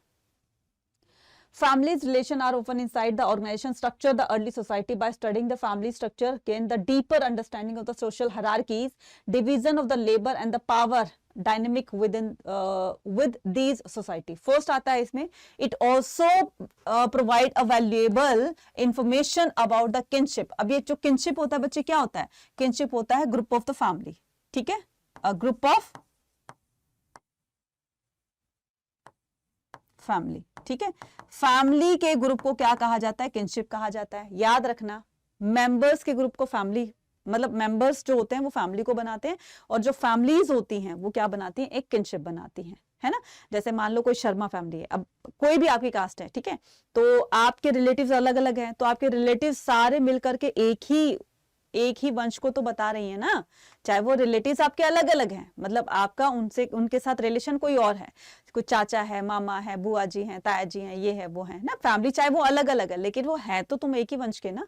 तो इस तरीके से, ठीक है। तो bye examining the pattern of the marriage, inheritance and the, अब जब मैरिजेस होती हैं, ठीक है, रिश्ते विश्ते होते हैं, तो उसमें क्या किया जाता है? तो फैमिली में ही तो होता है ना ये सब बातें, गोत्र वगैरह मिलाए जाते हैं, ये उसका बेटा, उसके मामा का, फूफी का, पापा का, ये वो बेटा है ना, बेटी है या बेटा है। तो इस तरीके से ये जो शादियों का सिलसिला था, मैरिज जो टाइप्स थी, वो भी हमें इस तरह की समझ बताती है कि जब फैमिली का एक दूसरे के साथ कनेक्शन होगा, ठीक है, किस तरह से वो मिल करके काम करेंगे between the family, we can discern the rule and the form norms that govern these aspect of life। इससे पता चलता है कि वो लोग किस तरह से मिलकर रहा करते थे, ठीक है। तो अब जैसे कोई लड़की हो गई, वो अपनी ही फैमिली, किसी रिश्तेदार, उसके रिश्तेदार की फैमिली में जाएगी शादी होकर के, कोई लड़का होगा उसका, उसकी लड़की के साथ वो उसका बेटा। तो ये जो समझ है, ये जो रिश्ते हैं, ये जो रिलेशंस हैं, तो इनसे पता चलता है कि एक ही फैमिली में, एक ही वंश में वो किस तरह से मिलकर रहा करते थे, है ना। तो families relation offer the glimpse into the everyday life, the ordinary people, the early society. They shed the light of the family, the dynamics, household organization, the division of the labor with the family by studying these relationships। तो बस वही चीजें आपको लिखने हैं कि किस तरह से लोग रहा करते थे, इंटरेक्ट किया करते थे, एक दूसरे को कंट्रीब्यूशन दिया करते थे, their communities and day to day basis. किस तरीके से, जैसे मान लो कोई राजा है ना, राजा के फैमिली, राजा के उसमें पैलेस में नौकर भी काम करते होंगे, है ना, और खाना बनाने वाले कुक भी काम करते होंगे, दास दासियां होंगी, तो वो अलग अलग फैमिली से बैकग्राउंड करते हैं, मतलब अलग अलग बैकग्राउंड से हैं, अलग अलग फैमिली से हैं, तो वो भी यूनाइट होकर काम कर रही हैं। तो उनकी भी तो अपनी एक फैमिली होगी ना कहीं तो उनकी भी फैमिली होगी, राजा की अपनी फैमिली होगी, राजा की अपनी किनशिप होगी, उनकी अपनी किनशिप होंगे। तो किस तरीके से ये हमें एंशिएंट टाइम में फैमिली इकट्ठे होकर और एक दूसरे को हेल्प करके, एक दूसरे से मिलकर रहा करती थी, वही चीज आपको बतानी है, ठीक है। It help the understand their economic activity. तो अगर कोई दास है, नौकर है, कारपेंटर है या फिर आर्टिशंस है, तो उनके काम से, वो जो काम करता है तो उसके रिश्तेदार भी कहीं ना कहीं, पहले ऐसे ही होता था, पहले उनके काम के बेस पर उनको डिवाइड किया जाता था कि जो खेती बाड़ी करता है उसको पीजेंट कैटेगरी में डाल दिया गया, ठीक है, जो पढ़ाई लिखाई का काम करता है, वेद पुराणों को पढ़ता है, ब्राह्मण की कैटेगरी में डाल दिया गया था, ठीक है। तो पहले काम के आधार पर उनको डिवाइड किया गया था। तो उनकी एक्टिविटी से पता चलता है कि वो कौन से वर्ग से, ठीक है, वर्ण से बिलोंग करते हैं, सोशल रूल्स क्या है उनके, and the challenges faced in the daily life, किस तरह के चैलेंजेस वो फेस करते हैं, इस तरह की अंडरस्टैंडिंग हमें पता चलती है, ठीक है। By studying the familial relations, we can gain the insight of the ritual ceremonies and the, और एक जो फैमिली होगी वो उसी तरह के रिचुअल्स फॉलो करेगी, रीति रिवाज फॉलो करेगी। कोई मुस्लिम हमारे पड़ोस में रह रहा है तो वो उनके अपने रीति रिवाज होंगे, हिंदू है उनके अपने रीति रिवाज होंगे। अब फैमिली की बात करते हैं, फैमिली में जैसे मान लो हमारे यहाँ पर ये चीज होती है, क्या तुम्हारे में नहीं होते? नहीं, हमारे में तो नहीं होती है, है ना। तो इस तरीके से उनके जो रिचुअल्स हैं वो भी हमें उनकी यूनिटी को बताती है। तो it allow the trace the evaluation society over the time, analysis the changes a family structure, kinship system and the social roles identify. तो किस तरह से उनका सोशल रोल, सोसाइटी में उनका रोल क्या है, अगर कोई कारपेंटर है, आर्टिशन है, या कोई स्लेव है, या फिर कोई आप ब्राह्मण कह सकते हो, किस तरह का उसका सोसाइटी के अंदर स्टेटस है वो भी बताता है, ठीक है। तो by examining the kinship network and support their system with the families, we can understand how families bond their cooperation, कि किस तरह से एक दूसरे के आपस में कॉपरेट करती हैं, म्यूचुअल अंडरस्टैंडिंग होती है, एंड द सॉलिडिटी होती है, their knowledge help us the compared the social fabric and the mechanism social integration with the these community। इस तरीके से अगर कोई मान लो स्लेव है तो वो उसका जो आसपास का सराउंडिंग होगा या उसके रिश्तेदार होंगे या उनके खुद के घर में बच्चे होंगे, ठीक है, वो इसी तरह का काम करेंगे। समझ रहे हो ना।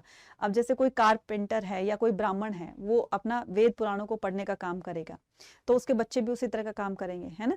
तो ये जो फैमिलीज है ना बच्चे, तो ब्राह्मण की फैमिली में ब्राह्मण ही होंगे ना, तो वो उस तरह का काम करते होंगे, कारपेंटर की फैमिली में कारपेंटर वाले ही काम कर रहे होंगे। इस तरीके से पहले काम के आधार पर बांटा जाता था। उनके कामों को देखकर हमें पता चलता है कि ये जो सोसाइटी थी पहले 4 भागों में बटी हुई।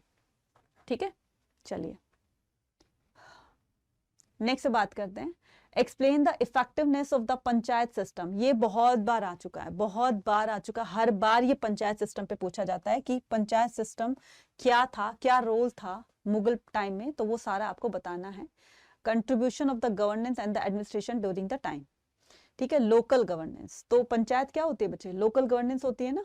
ठीक है, पंचायत व सेल्फ गवर्निंग बॉडीज, तो वो गांव में झगड़ों का निपटारा करते हैं, तो वो एक अपनी जो है वो सेल्फ गवर्निंग बॉडी होती है, मतलब गवर्नमेंट की क्या होती है, सबसे स्मॉलेस्ट यूनिट होती है, और वो गांव में जो भी झगड़े वगैरह होते हैं उनका निपटारा करते हैं village level, and play a pivotal role in the local government during the Mughal era. Mughal period में, ना सिर्फ आज बल्कि मुगल पीरियड में भी ऐसा ही काम होता था। मान लो छोटे छोटे काम के लिए अगर मान लो किसी गांव में 2 फार्मर्स का झगड़ा हो जाता है, तो वो सुप्रीम कोर्ट तो नहीं जाएंगे, हाई कोर्ट तो नहीं जाएंगे, तो वो पंचायत ही उनका निपटारा कर देती थी। तो वहां जाने के बजाय एक तरीके से गवर्नमेंट का काम उन्होंने हल्का किया ना, बर्डन कम किया। तो पहले मुगल पीरियड में भी होता था और अभी भी ऐसे ही होता है। दूसरा, रेवेन्यू कलेक्शन। ठीक है, अब जो पंचायत के पास में रेवेन्यू आता है तो वो गांव के उसमें वेलफेयर में लगा देती है। गांव में सड़कें पक्की करवाना होता है, वाटर सप्लाई करना होता है, ये करना होता है, वो करना होता है, वो सारी चीजें वो उनके पास जो रेवेन्यू आता है, फंड आता है कि किसी किसान के पास अगर मान लो अनाज उनके खेतों में हुआ है तो इतने % वो पंचायत को देगा, यानी कि इतने % वो जो गाँव का हेड होता है, मुखिया होता है, उसको देगा।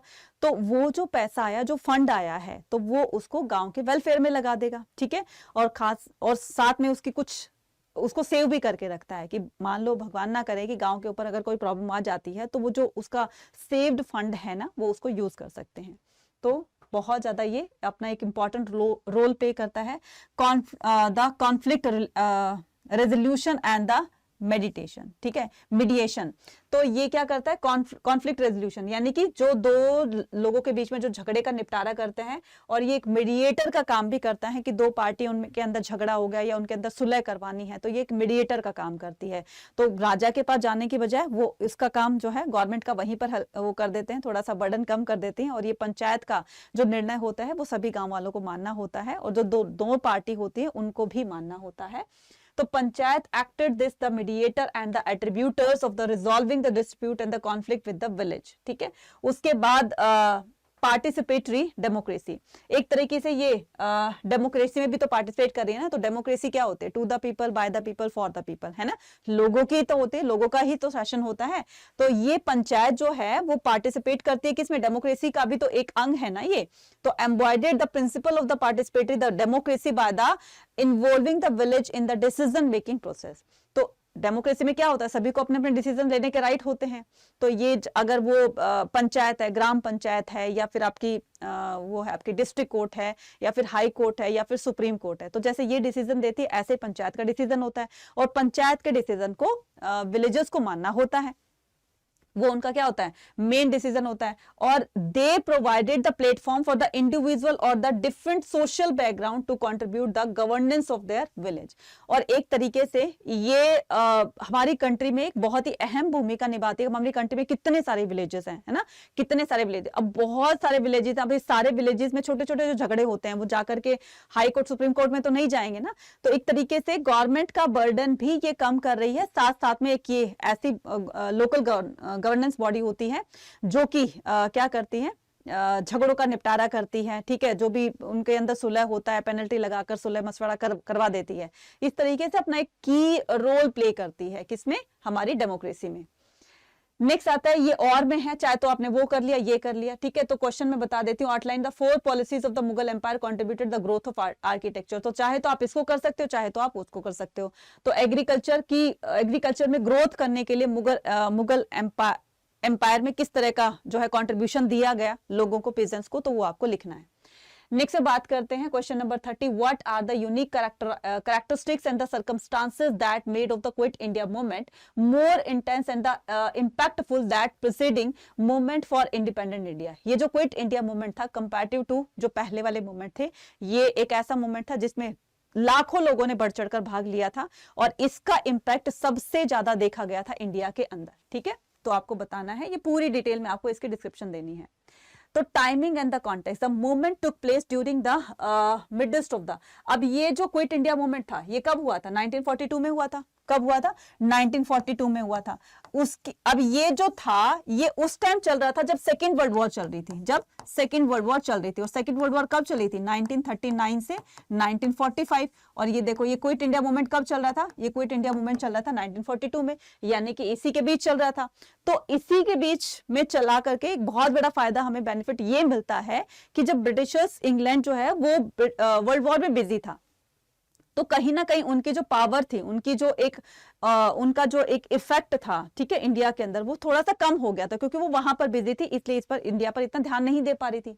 और यही जो चीज थी क्विट इंडिया मूवमेंट, इसी बीच इसको लागू किया गया। तो timing and the contest, the movement took place during the midst of the Second World War, when the British were facing the challenges of maintaining the control over their colony। जब England के जब Britishers थे जिन्होंने अपनी colony, अलग अलग countries को अपनी कॉलोनी बना रखा था, तो उस पर ध्यान कम दे रही थी, ठीक है। और इसी बात का फायदा हमारे इंडियंस ने उठाया, खास करके हमारे पॉलिटिकल लीडर्स ने, किस तरीके से क्विट इंडिया मूवमेंट को लॉन्च करके गांधी जी ने इस पर, कहते हैं ना कि लोहा गर्म होता है तो उस पर तभी की तभी चोट मार देने से, ताकि वो उस तरह की शेप में आ जाए, है ना। तो this timing created opportunity for the Indian to push the independence. ये वो टाइम था जब इंडियंस को लग रहा था, जब इंडियंस को एक पुश देने का टाइम आ गया था, है ना, कि बस यही टाइम है, लगा लो इसमें, कहते हैं ना कि बहती गंगा में हाथ धो लो। तो वो उधर बिजी हैं, तो वैसे तो प्रॉब्लम फेस कर ही रहे हैं, साथ में हम भी उनको प्रॉब्लम दे देते हैं, है ना। वो प्रॉब्लम क्या थी कि हम अपनी जो पॉलिटिकल एक्टिविटीज है ये और जोर शोर से बढ़ा देते हैं, ना, ताकि उनके पास और ऊपर से उनके ऊपर प्रेशर आ जाए। तो मास पार्टिसिपेशन, तो पहले के कंपैरेटिवली जो मूवमेंट लॉन्च किए गए थे उसमें भी पार्टिसिपेट किया था, लेकिन ये ऐसा मूवमेंट था जिस पर लाखों लोगों ने पार्टिसिपेट किया था। हर कोई लोग इसमें जो है पार्टिसिपेट कर रहे थे, क्योंकि सभी का पर्पस एक ही था कि किसी तरह से अंग्रेजों को यहां से भगाया जाए, हमारे इंडिया को फ्री करवाया जाए। साथ में जब इंडिया फ्री होगा तो हम भी फ्री होंगे। इस तरीके से लोग जो है ब्रिटिशर्स से छुटकारा पाना चाहते थे, including the student, workers, peasants, the intellectuals actively join the movement, this wide spread the movement. तो ये इसमें सभी तरह के लोगों ने, चाहे वो किसी भी बैकग्राउंड से थे, भाग लिया। Repressive the measures by the British. The British authority responded the movement harshly, arresting the impulse। अब देखो, इसको क्विट इंडिया मूवमेंट में ब्रिटिशर्स की तरफ से उसको सप्रेस करने के लिए, यानी कि इस विद्रोह को दबाने के लिए, इस आंदोलन को खत्म करने के लिए उन्होंने किस तरह की पॉलिसीज इंडिया पर लगाई, किस तरह के काम जो है वो उन्होंने किए। Britishers authority responded to movement harshly, तो इसको दबाने के लिए बहुत ही उन्होंने एक जो हर्ष वो होती है, मतलब एक ब्रूटिलिटी होती है, एक निर्दयता होती है, उस तरीके से उन्होंने काम किया। इंडिया को मारा पीटा, ठीक है, इंडियंस को मारा पीटा, इंडियंस लीडर को, पॉलिटिकल लीडर्स को अरेस्ट करके जेल में डाल दिया गया, राइट। तो arresting the imprisoning many leaders and the activities, they उनको इम्प्रिजन कर दिया गया, जेल में डाल दिया गया, ठीक है। The repressive measures used to by the British such as the violence and the censorship. और सेंसरशिप को आपको पता है कि सेंसरशिप वो होता है कि किसी भी काम को करने से पहले उनसे अथॉरिटी लेनी होती है। जो ऑथराइज पर्सन होता है ना, जो सुप्रीम अथॉरिटी होती है, उनको उनसे अथॉरिटी लेनी होती है। तो अगर मान लो कोई भी ब्रिटिश की इनकी इंडियंस की अपनी जो प्रेस होती है जिसपे वो अखबार वगैरह प्रिंट करवाते हैं, तो अखबार में क्या चीज प्रिंट होगी, कौन सा आर्टिकल प्रिंट होगा, कौन सा नहीं होगा, कौन सा सेंटेंस उसमें मेंशन करना है, कौन सा नहीं करना है, तो इससे पहले वो अथॉरिटी लेगी, पब्लिश करने से पहले वो ब्रिटिशर्स से अथॉरिटी लेगी, तब जाकर उसको क्या किया जाएगा, पब्लिश किया जाएगा।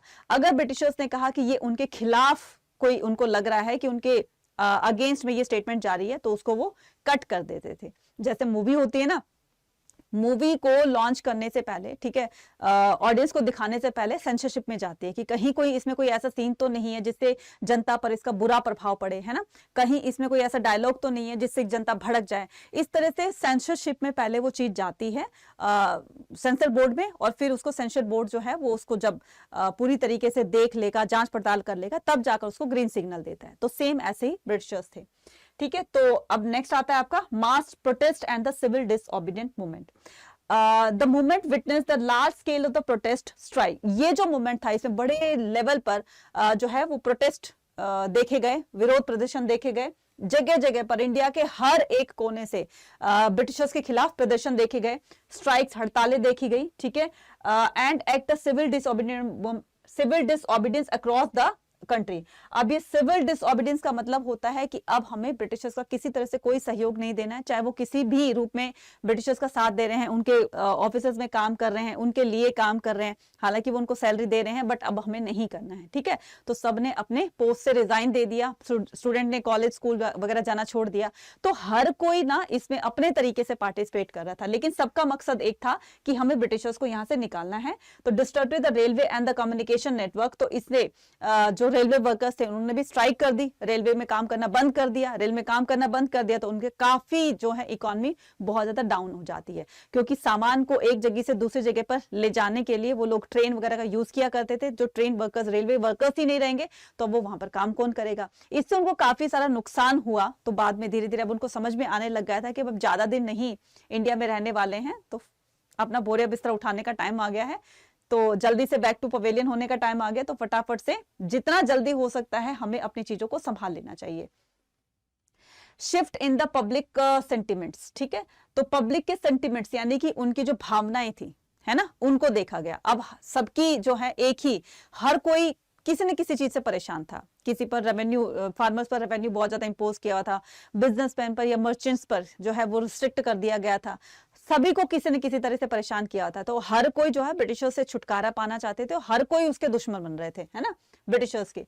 तो public settlements towards a more radical and the assertive approach in the struggle independent. The movement was flooded by the strong sense of the nationalism and the demonstration determination to achieve their complete independence from the British rule. वो अब complete independency पाना चाहते थे, किससे, Britishers थे, ठीक है। Broad geographical coverage, इसको बड़े लेवल पर कवरेज किया गया, हर तरीके के लोग इसमें शामिल किए गए। नेक्स्ट आता है economic ग्रीवनेंस। The movement incorporated with the economic ग्रीवनेंस of the people, particularly the peasant and the workers who are facing the exploitation। जिनको भी इस तरह की एक्सप्लोइटेशन सहन करनी पड़ रही है, हर कोई अब ब्रिटिशर्स का दुश्मन बन रहा था, और हर कोई जो है ब्रिटिशर्स से फ्रीडम पाना चाहता था। This inclusive the economic concern, the broadened appeal the movement that contributed the intensity. और हर कोई, जैसे मान लो कोई एक पर्सन परेशान है कि यार ब्रिटिशर्स ने उस तरीके से उनको जो है वो एक्सप्लॉइट किया हुआ है, अब उसकी भावनाओं को देखकर दूसरा भी उसके साथ अटैच हो जाता था कि चल भाई मैं भी तुम्हारी हेल्प कर रहा हूं। इस तरीके से ये एक मास मूवमेंट देखा गया, लाखों लोगों ने इसमें पार्टिसिपेट किया। इस तरीके से सारे call for the complete independency. और गांधी जी ने, आपको पता है ना कि इसमें डू और डाई का स्लोगन भी दिया था, ठीक है, डू और डाई का स्लोगन भी दिया था, ठीक है। तो call for the complete independency, तो this movement the explicitly call for the immediate and the complete independency वो डिमांड की जा रही थी। जगह जगह से, जहां जहां पर भी प्रोटेस्ट हो रहे थे, तो डिमांड की जा रही थी भारत छोड़ो, ठीक है, भारत छोड़ो, ब्रिटिशर्स भारत छोड़ो और हमें अपना रूल वापस कर दो, हमें अपनी इंडिया जो है भारत अपना वापस कर दो, तुम यहाँ से चले जाओ, वापस से बैक टू पवेलियन हो जाओ। तो इमीडिएट ये डिमांड की जा रही थी किसकी, कंप्लीट इंडिपेंडेंसी की। तो बस इस तरीके से आपको सारे के सारे पॉइंट्स लिख देने हैं। ये और में आ जाएगा आपका, ठीक है, और में आ जाएगा। तो और में चाहे तो आप वो सॉल्ट, ये वाला सॉल्ट लॉ लिख सकते हो, ठीक है, या फिर आप दूसरे वाला जो पहले मैंने करवाया उसको कर सकते हो। तो इसमें सॉल्ट जो भी आपका वो था, दांडी मार्च था, वो सारा का सारा दांडी मार्च इसमें कर दोगे कि इस तरह से गांधी जी ने ये दांडी मार्च स्टार्ट किया था, सॉल्ट लॉ को ब्रेक किया था। सॉल्ट लॉ क्या होता है वो सारी की सारी चीजें इसमें लिख दोगे, ठीक है। अब आता है हमारा सोर्स बेस्ड क्वेश्चन। अब देखो इस तरह के सोर्स बेस्ड क्वेश्चन में आपको पता ही है कि एक पैराग्राफ दिया जाता है, उस पैराग्राफ को अच्छी तरीके से रीड करके आपको क्या करना है, रीड करके उसके क्वेश्चंस के आंसर देने हैं, ठीक है। ऐसे क्वेश्चंस आएंगे तो इसको 1 बाय 1 इसको जो है वो आंसर देने हैं। तो इसको सिर्फ इतना ही करना है कि बस उसमें से सर्च करना है और इस तरीके से आंसर दे देना है। तो ये ज़्यादा मुश्किल नहीं है। मुझे लगता है कि ये जो पैराग्राफ बेस्ड क्वेश्चन है ये बहुत ज़्यादा स्कोरिंग होते हैं। बस स्टूडेंट क्या करेंगे, पैराग्राफ को अच्छी तरह से पढ़ करके और क्वेश्चन को जल्दी जल्दी इसमें से छांट करके सर्च करके और फिर इसके आंसर्स दे देंगे, ठीक है। तो ये इस तरीके के 3 क्वेश्चंस हैं।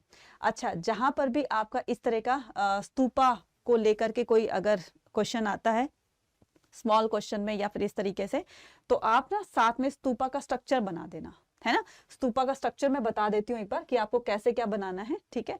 तो अगर ऐसे बना दोगे तो और ज्यादा आपको है एग्जामिनर को आपका आंसर जो है और अच्छा लगेगा और आपके फुल मार्क्स मिल जाएंगे, ठीक है। तो आपको क्या करना है कि इस तरीके से एक बनाना है। ये क्या है, सरफेस एरिया है, ठीक है। सरफेस एरिया का मतलब जमीन है, ठीक है। जमीन के ऊपर आपको इस तरीके से एक वो कर देना है, एक सेमी सर्कल बना देना है इस तरीके का, ठीक है। इसको क्या कहा जाता है, अंडा कहा जाता है, ठीक है। सेमी सर्कल के ऊपर इस तरीके से एक आपको क्या बनानी है, बालकनी लाइक स्ट्रक्चर बनाना है। इसको क्या बोलते हैं, हर्मिका बोलते हैं।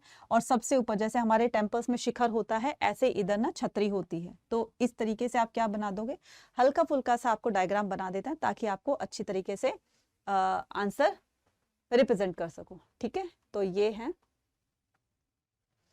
क्वेश्चन के आंसर्स, ठीक है। तो इसको देख लीजिएगा, ठीक है। सोर्स बेस्ड क्वेश्चन में ज्यादा आपको दिक्कत नहीं आएगी। बस आपको क्या करना है, क्वेश्चन उसको अच्छी तरीके से पढ़ना है। किसको, पैराग्राफ को अच्छी तरीके से पढ़ना है और इस तरीके से पढ़ करके और क्वेश्चन के आंसर दे दोगे, ठीक है। अब आता है हमारा मैप बेस्ड क्वेश्चन, राइट। तो मैप बेस्ड क्वेश्चन को आपको क्या करना है, ध्यान से पढ़ना है क्वेश्चन को और फिर इसके आंसर देने हैं। On the given political map of India, Kalibangan, ठीक है, आपको वो करना है। कालीबंगा कहां पर है, Calicut, where the Abdul Razzaq was sent ambassador by ruler of the Persia. फिर आपको सारनाथ को बताना है, या तो ये करना है या फिर आपको ये करना है, तक्षशिला एंड एंशिएंट लर्निंग। उसके बाद आपको क्वेश्चन नंबर 2 दिया जाएगा मैप से ही, जो कि मार्क होगा आपका ए और बी। फिर आपको बताना है territories under the British control 1857। तो आपको मार्क करके दिया होगा ए और बी, फिर आपको बताना है इस तरीके से। तो अब ये देखो, ये क्या है, ये हमारा ये वाला क्वेश्चन है, ठीक है। ये वाला क्वेश्चन है, ठीक है। तो तक्षशिला कहां पर है, ये रहा तक्षशिला, राइट, ये रहा तक्षशिला, ठीक है। उसके बाद कालीबंगा, ये कालीबंगा रहा, ये आपका कालीबंगा पूछा था। कालीकट, ये रहा आपका कहाँ, मसूलीपट्टनम, ठीक है। और उसके बाद है आपका सारनाथ, गौतम बुद्धा, ये रहा आपका सारनाथ, ठीक है, सारनाथ है। अच्छा, ये कैलिकट रहा ये, ठीक है। उसके बाद ए को मार्क किया हुआ है, क्या मार्क किया है कि जो ब्रिटिशर्स के अंडर में था तो मसूलीपट्टनम था। बी को ये बताना है, तो बी कहाँ है, ये रहा सूरत। ये आपको दिया होगा, बस आपको क्या करना है, इसका नाम लिखना है, इसको इस प्लेस को लोकेट करना है, मतलब इसको लेबल करना है, नाम बताना है कि ये क्या चीज है और कौन सी जगह पर है, ठीक है।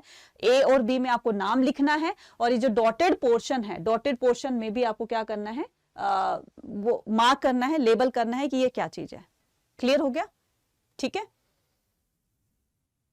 बहुत बढ़िया। एक बार क्लियर हो गया तो सारे बच्चे मुझे एक बार फटाफट से थम्स अप शो कर देंगे और या फिर यस मैम लिख कर दे देंगे, ठीक है। चलिए, तो ये था हमारा आज का पूरा का पूरा एडिशनल प्रैक्टिस पेपर, ठीक है। और बच्चे CUET प्लस बोर्ड एग्जाम में अगर आप अच्छा स्कोर करना चाहते हो तो आप जुड़ सकते हो हमारे साथ श्रेष्ठ 2.0 में, जिसमें आपको दोनों आपके बोर्ड एग्जाम, अगर आपने अभी तक कुछ नहीं पढ़ा है और एक अच्छी तैयारी करके जाना चाहते हैं तो आज ही ज्वाइन करें हमारे किसको, महापैक को, ठीक है। या तो ह्यूमैनिटीज के महापैक को ज्वाइन कर लो या फिर श्रेष्ठ 2.0 को मैच कर लो, ठीक है, ज्वाइन कर लो। अगर आपको लगता है कि मैडम इसका जो है प्राइस बहुत ज्यादा है, ठीक है, तो आप ये प्राइस देखिए, ये प्राइस देखिए। अगर आपको लगता है कि मुझे इसमें लेने में फायदा है क्योंकि इसकी क्लासेस CUET के एग्जाम तक चलेंगी, ठीक है, और ये आपका श्रेष्ठ 2.0 है, इसकी जो वैलिडिटी रहेगी वो आपके 12 मंथ तक रहेगी। तो अगर आपको चाहे तो ये लेना है, चाहे ये लेना है, क्योंकि इसमें ना इस महापैक में ऐसे सिंगल बैच का सबका एक्सेस आपको मिल जाएगा। यानी कि आपका एक बार सिलेबस खत्म हो जाएगा, फिर दूसरा भी आप ज्वाइन कर सकते हो बिना किसी के पेमेंट किए हुए, ठीक है। इसमें एक बार कोर्स करवा के फिर इसको सारी चीज आपको दी जाएंगी, PDF नोट्स वगैरह दिए जाएंगे, रिकॉर्डेड सेशंस आपको मिलेंगे, लाइव इंटरेक्शन डेली होगा आपका, ठीक है, जब तक आपका सिलेबस नहीं हो जाता। दोनों में ही फायदा है, बस ये है कि ऐसे सारे बैचेस जो है इनका एक्सेस आपको महापैक वालों को मिल जाएगा। तो आप चाहो तो आप ये खरीद सकते हो, चाहे तो ये खरीद सकते हो, और मैक्सिमम डिस्काउंट पाने के लिए क्या कर सकते हो, आप कूपन कोड यूज कर सकते हो Y489, ठीक है, इससे आपको मैक्सिमम डिस्काउंट मिल जाएगा। अब इसको परचेज कैसे करना है, तो मैक्सिमम डिस्काउंट पाने के लिए अब क्या चल रहा है, कूपन वो चल रहा है आपका, छठ पूजा चल रही है, तो छठ पूजा के अवसर पर अड्डा 24/7 की तरफ से अपने स्टूडेंट को हैवी डिस्काउंट दिया जा रहा है, पूरे 20% का। ये हैवी डिस्काउंट मिलेगा आपको कूपन कोड यूज करके Y489। और हिस्ट्री में अपना, चाहे वो आपका बोर्ड एग्जाम है, बोर्ड एग्जाम में 80 आउट ऑफ 80 और सीयूटी में 200 आउट ऑफ 200 लाने का सपना पूरा कर सकते हो मेरे साथ में, ठीक है। चलिए उसके बाद क्या करेंगे, अगर आप चैनल पर नए हैं तो फटाफट से चैनल को सब्सक्राइब कर लो, जल्दी से जल्दी, अभी के अभी, ठीक है। चैनल को सब्सक्राइब करना है, कमेंट सेक्शन में लिखकर बताना है कैसा लगा आपको ये सेशन, ठीक है, और लाइक करना है। अब इसको अवेल कैसे करना है, आपको कुछ नहीं करना, आपको जाना है सीधा कहां पर, गूगल पर जाना है, यहां पर टाइप करना है क्या, अड्डा 24/7 टाइप करना है, यहां पर लार्जेस्ट वर्नाकुलर ऐप, वहां पर टाइप करना, वो करना है, क्लिक करना है। जैसे आपने ऑल कोर्सेज पर क्लिक किया तो यहाँ पर आ जाएगा आपका अंडर ग्रेड एंट्रेंस एग्जाम। अगर आप प्योर हिंदी मीडियम में पढ़ना चाहते हैं, प्योर हिंदी स्टूडेंट हैं, हिंदी मीडियम के स्टूडेंट हैं, तो आपको हिंदी मीडियम में भी हमारा कोर्स मिल जाएगा, ठीक है। और अगर आप क्लास 12th में इंग्लिश मीडियम के हैं तो आपको क्या करना है, आर्ट्स के स्टूडेंट हो या कॉमर्स के हो, साइंस के हो, किसी के भी हो, तो अपनी स्ट्रीम के अकॉर्डिंग अपने सब्जेक्ट को चुन लेना है, ठीक है। उसके बाद ये रहा आपका श्रेष्ठा 2.0, ठीक है, ये आपका महापैक है। श्रेष्ठा 2.0 में क्या करते हैं, इसको क्लिक करते हैं, ठीक है। क्लिक करने के बाद आपको ये सारी फैकल्टीज जो है वो आपको पढ़ाने वाली है, जिसमें आपको सारे सब्जेक्ट, देखो CUET के लिए भी सारे सब्जेक्ट आपको रेडी करवाए जा रहे हैं। तो ये आप ये मत सोचिएगा कि क्लास 12th के लिए हैं, ये सारे सब्जेक्ट आपको पढ़ाए जाएंगे। यहाँ पर स्टडी प्लान दिया हुआ है, history, geography, economics, GK, GS, numerical aptitude, reasoning और हिंदी स्टडीज, ठीक है, हिंदी का और फिर ये इंग्लिश का। तो इसका मतलब ये कि आपको सारी चीजें CUET के लिए तैयार करवाई जा रही हैं। तो बच्चे टाइम नहीं रहेगा आपके बोर्ड एग्जाम के बाद CUET की प्रिपरेशन करने के लिए, इसलिए इसको अभी से ज्वाइन कर लो। चाहे तो आप बाद में पढ़ लेना, क्योंकि आपके पास रिकॉर्डेड सेशन रहेंगे, तो इससे आपका बोर्ड एग्जाम भी तो तैयार हो रहा है ना। तो बोर्ड एग्जाम में भी अच्छा स्कोर करो और साथ में आपका CUET का एग्जाम भी अच्छा करो, उसमें भी अच्छा स्कोर करो। तो इसको करने के लिए आपको क्या करना है, बाय नाउ पे क्लिक करना है। बाय नाउ पे क्लिक करके क्या करना है, Y489 कूपन कोड लगाना है, जिस पर आपको मिलेगा मैक्सिमम डिस्काउंट, ठीक है, मैक्सिमम डिस्काउंट मिलेगा। और ये देखिए अभी कितना % चल रहा है, छठ पूजा के उपलक्ष्य में 20% का ऑफ आपको मिल रहा है। तो बच्चे आप मनी भी सेव कर सकते हो और एक अच्छी नॉलेज लेकर जा सकते हो, दोनों एग्जाम में बहुत अच्छा स्कोर कर सकते हो। तो आपके साथ साथ आपके पेरेंट्स का भी सपना अपना पूरा कीजिए, ठीक है। और आइए फटाफट से मेरे साथ हिस्ट्री में, पॉलिटिकल में मोइन सर के साथ में, और बाकी जो सारे टीचर्स हैं वो आपको बहुत बहुत अच्छी तरह से पढ़ाएंगे, और उनके साथ ज्वाइन करके आप दोनों एग्जाम में बहुत अच्छा स्कोर कर सकते हो और अपने सपनों को साकार कर सकते हो। जो आपका सपना है ड्रीम यूनिवर्सिटी में, टॉप कॉलेज में एडमिशन लेने का, तो वो सपना आपका यहाँ से पूरा होगा, ठीक है। चलिए मिलते हैं अपने नेक्स्ट उसमें वीडियोस में। टिल देन टेक केयर बच्चे, बाय बाय।